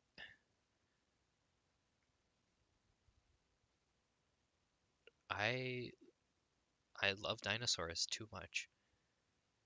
I cannot hate any anything with dinosaurs, or not anything with dinosaurs, but any dinosaur movie or game or actually actually no, I could definitely hate a dinosaur game if the gameplay is so bad, but dinosaur movies like this, I could never hate, I don't think. Even something like Pacific Rim 2. I can't hate Pacific Rim 2 either. That movie's not very good at all, but I can't hate it because something deep down inside of me will not let me hate it because it's just the the idea, the wonder, the awe of dinosaurs and other sort of mysterious, otherworldly, gigantic creatures. It is it is amazing, and it has entrapped me forever, I think. And even though this movie has, I don't know what it has done. I don't know. I have such conflicted feelings right now because I feel the hype. Oh, that's another weird thing. There was like no hype from anyone else about this movie. I didn't see it on social media anywhere. I didn't see anyone talking about it. There was no hype from like the general public for this movie at all. So I don't think it's going to do super well. I think Top Gun is probably going to outperform it, which is I don't know. Cuz like on one hand, I want this franchise to kind of do well, so because I just love dinosaur movies and I love this universe. But on the other hand, like maybe they should stop because they don't they're not getting better. They're only getting worse as they go. So I don't know what they should do. Maybe I was I saw a thing on Twitter. It was someone said that they wanted more fictional dinosaur movies. You know, movies that are like sort of like Jurassic Park, um, but not. So, you know, live action humans interacting with dinosaur type movies, just like anything, right? And this is something I 100% agree with. And oh, their examples, by the way, was like Dino Crisis, and they had a couple of examples, but Dino Crisis is the one I always remember. Like, make a Dino Crisis movie, they say. And I agree with this idea that we need more dinosaur franchises besides Jurassic Park. As much as I love Jurassic Park, I always flip flop on whether or not Jurassic Park was helpful for paleontology or if it was hurtful. Because on one hand, when Jurassic before Jurassic Park came out, people thought dinosaurs were big, lumbering, stupid creatures who basically were doomed to die, right? Creatures that like uh slogged around in swamps, dragging their tails on the floor, eating seaweed.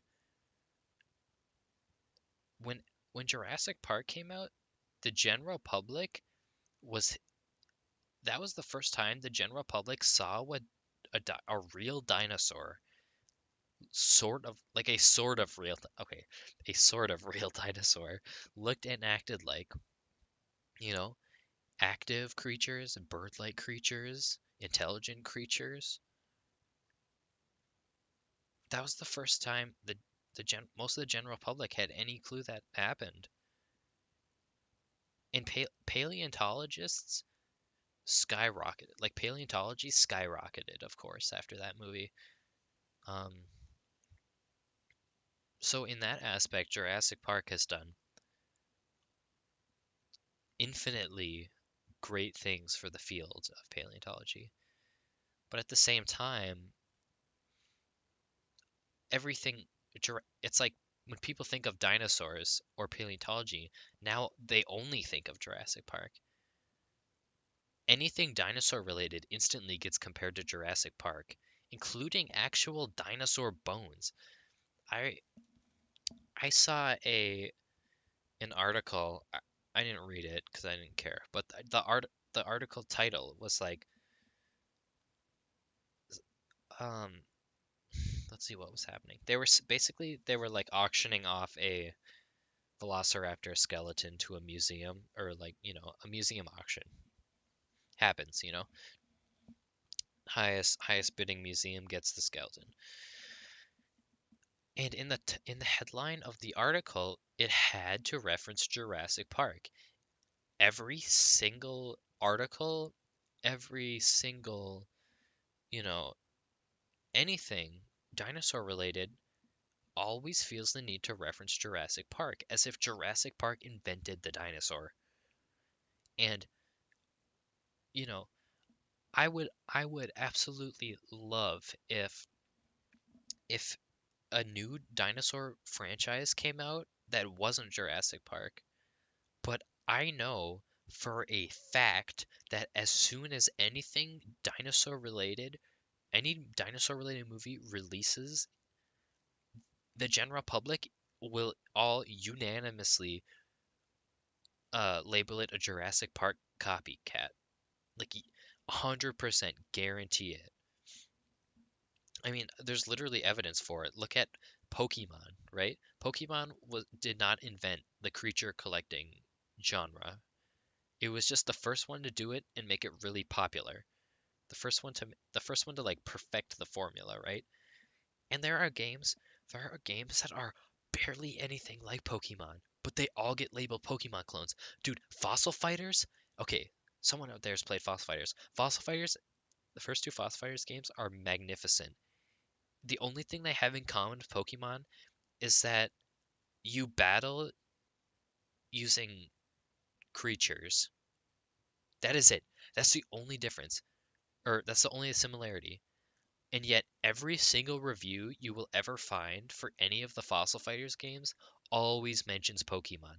Always mentions how it's a Pokemon clone, even though it has hardly anything to do with Pokemon at all. It's so irritating. And the exact same thing would happen with Jurassic Park. Or, not Jurassic. Yeah. Well, the exact same thing would happen with another dinosaur franchise. Except instead of Pokemon, it would be Jurassic Park. And it is so upsetting to me. Um,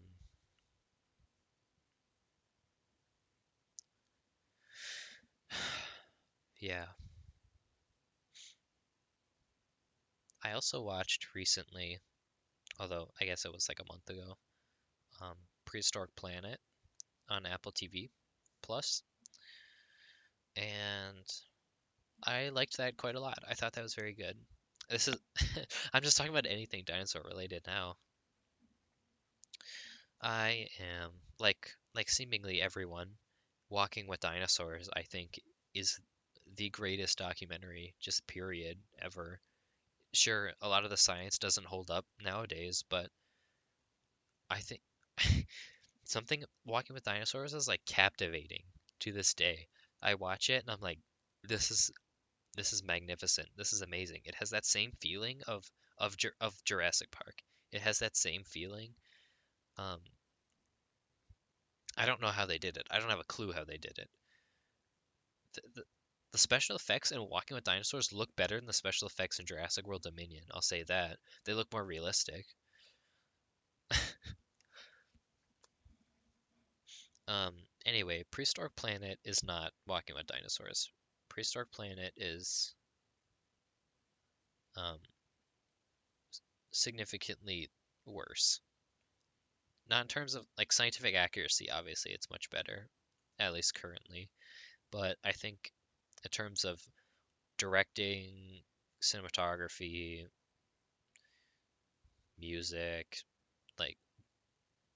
like story, plot, writing, narration, like literally everything else, I think Walking with Dinosaurs is superior to Prehistoric Planet. I think I don't know why people love David Attenborough so much. I mean, I don't have anything against the guy, but I don't like his narration. I think he kind of. Why is it making me log into this? What the heck? Am I still here?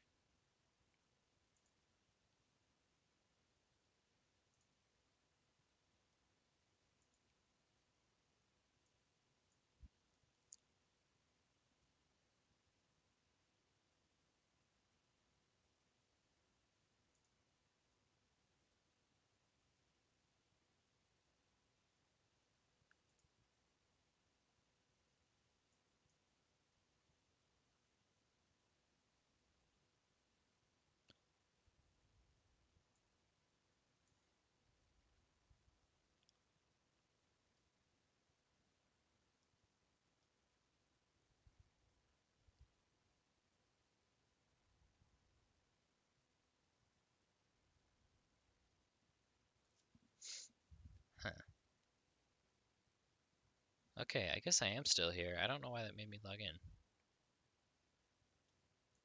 Am I still here?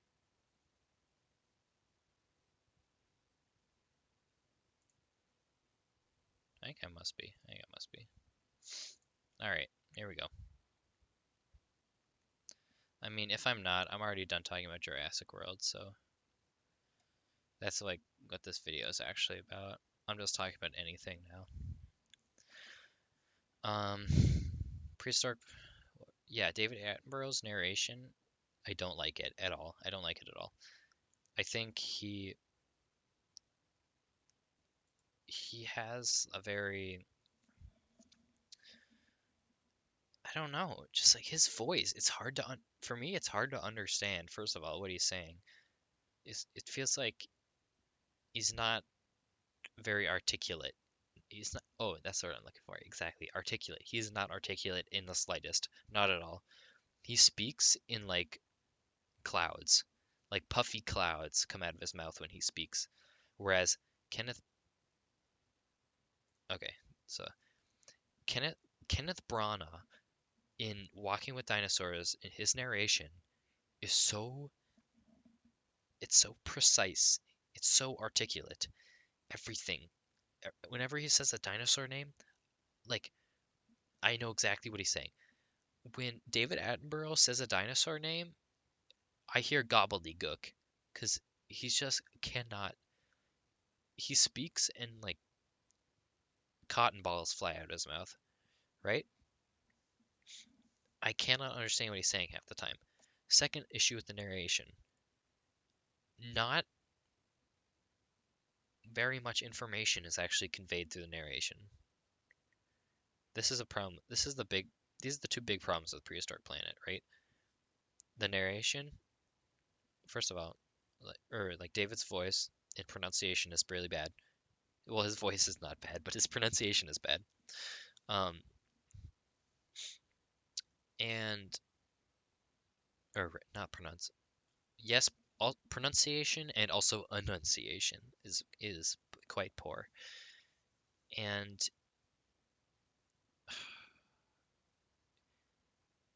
the the narration is just like fluff.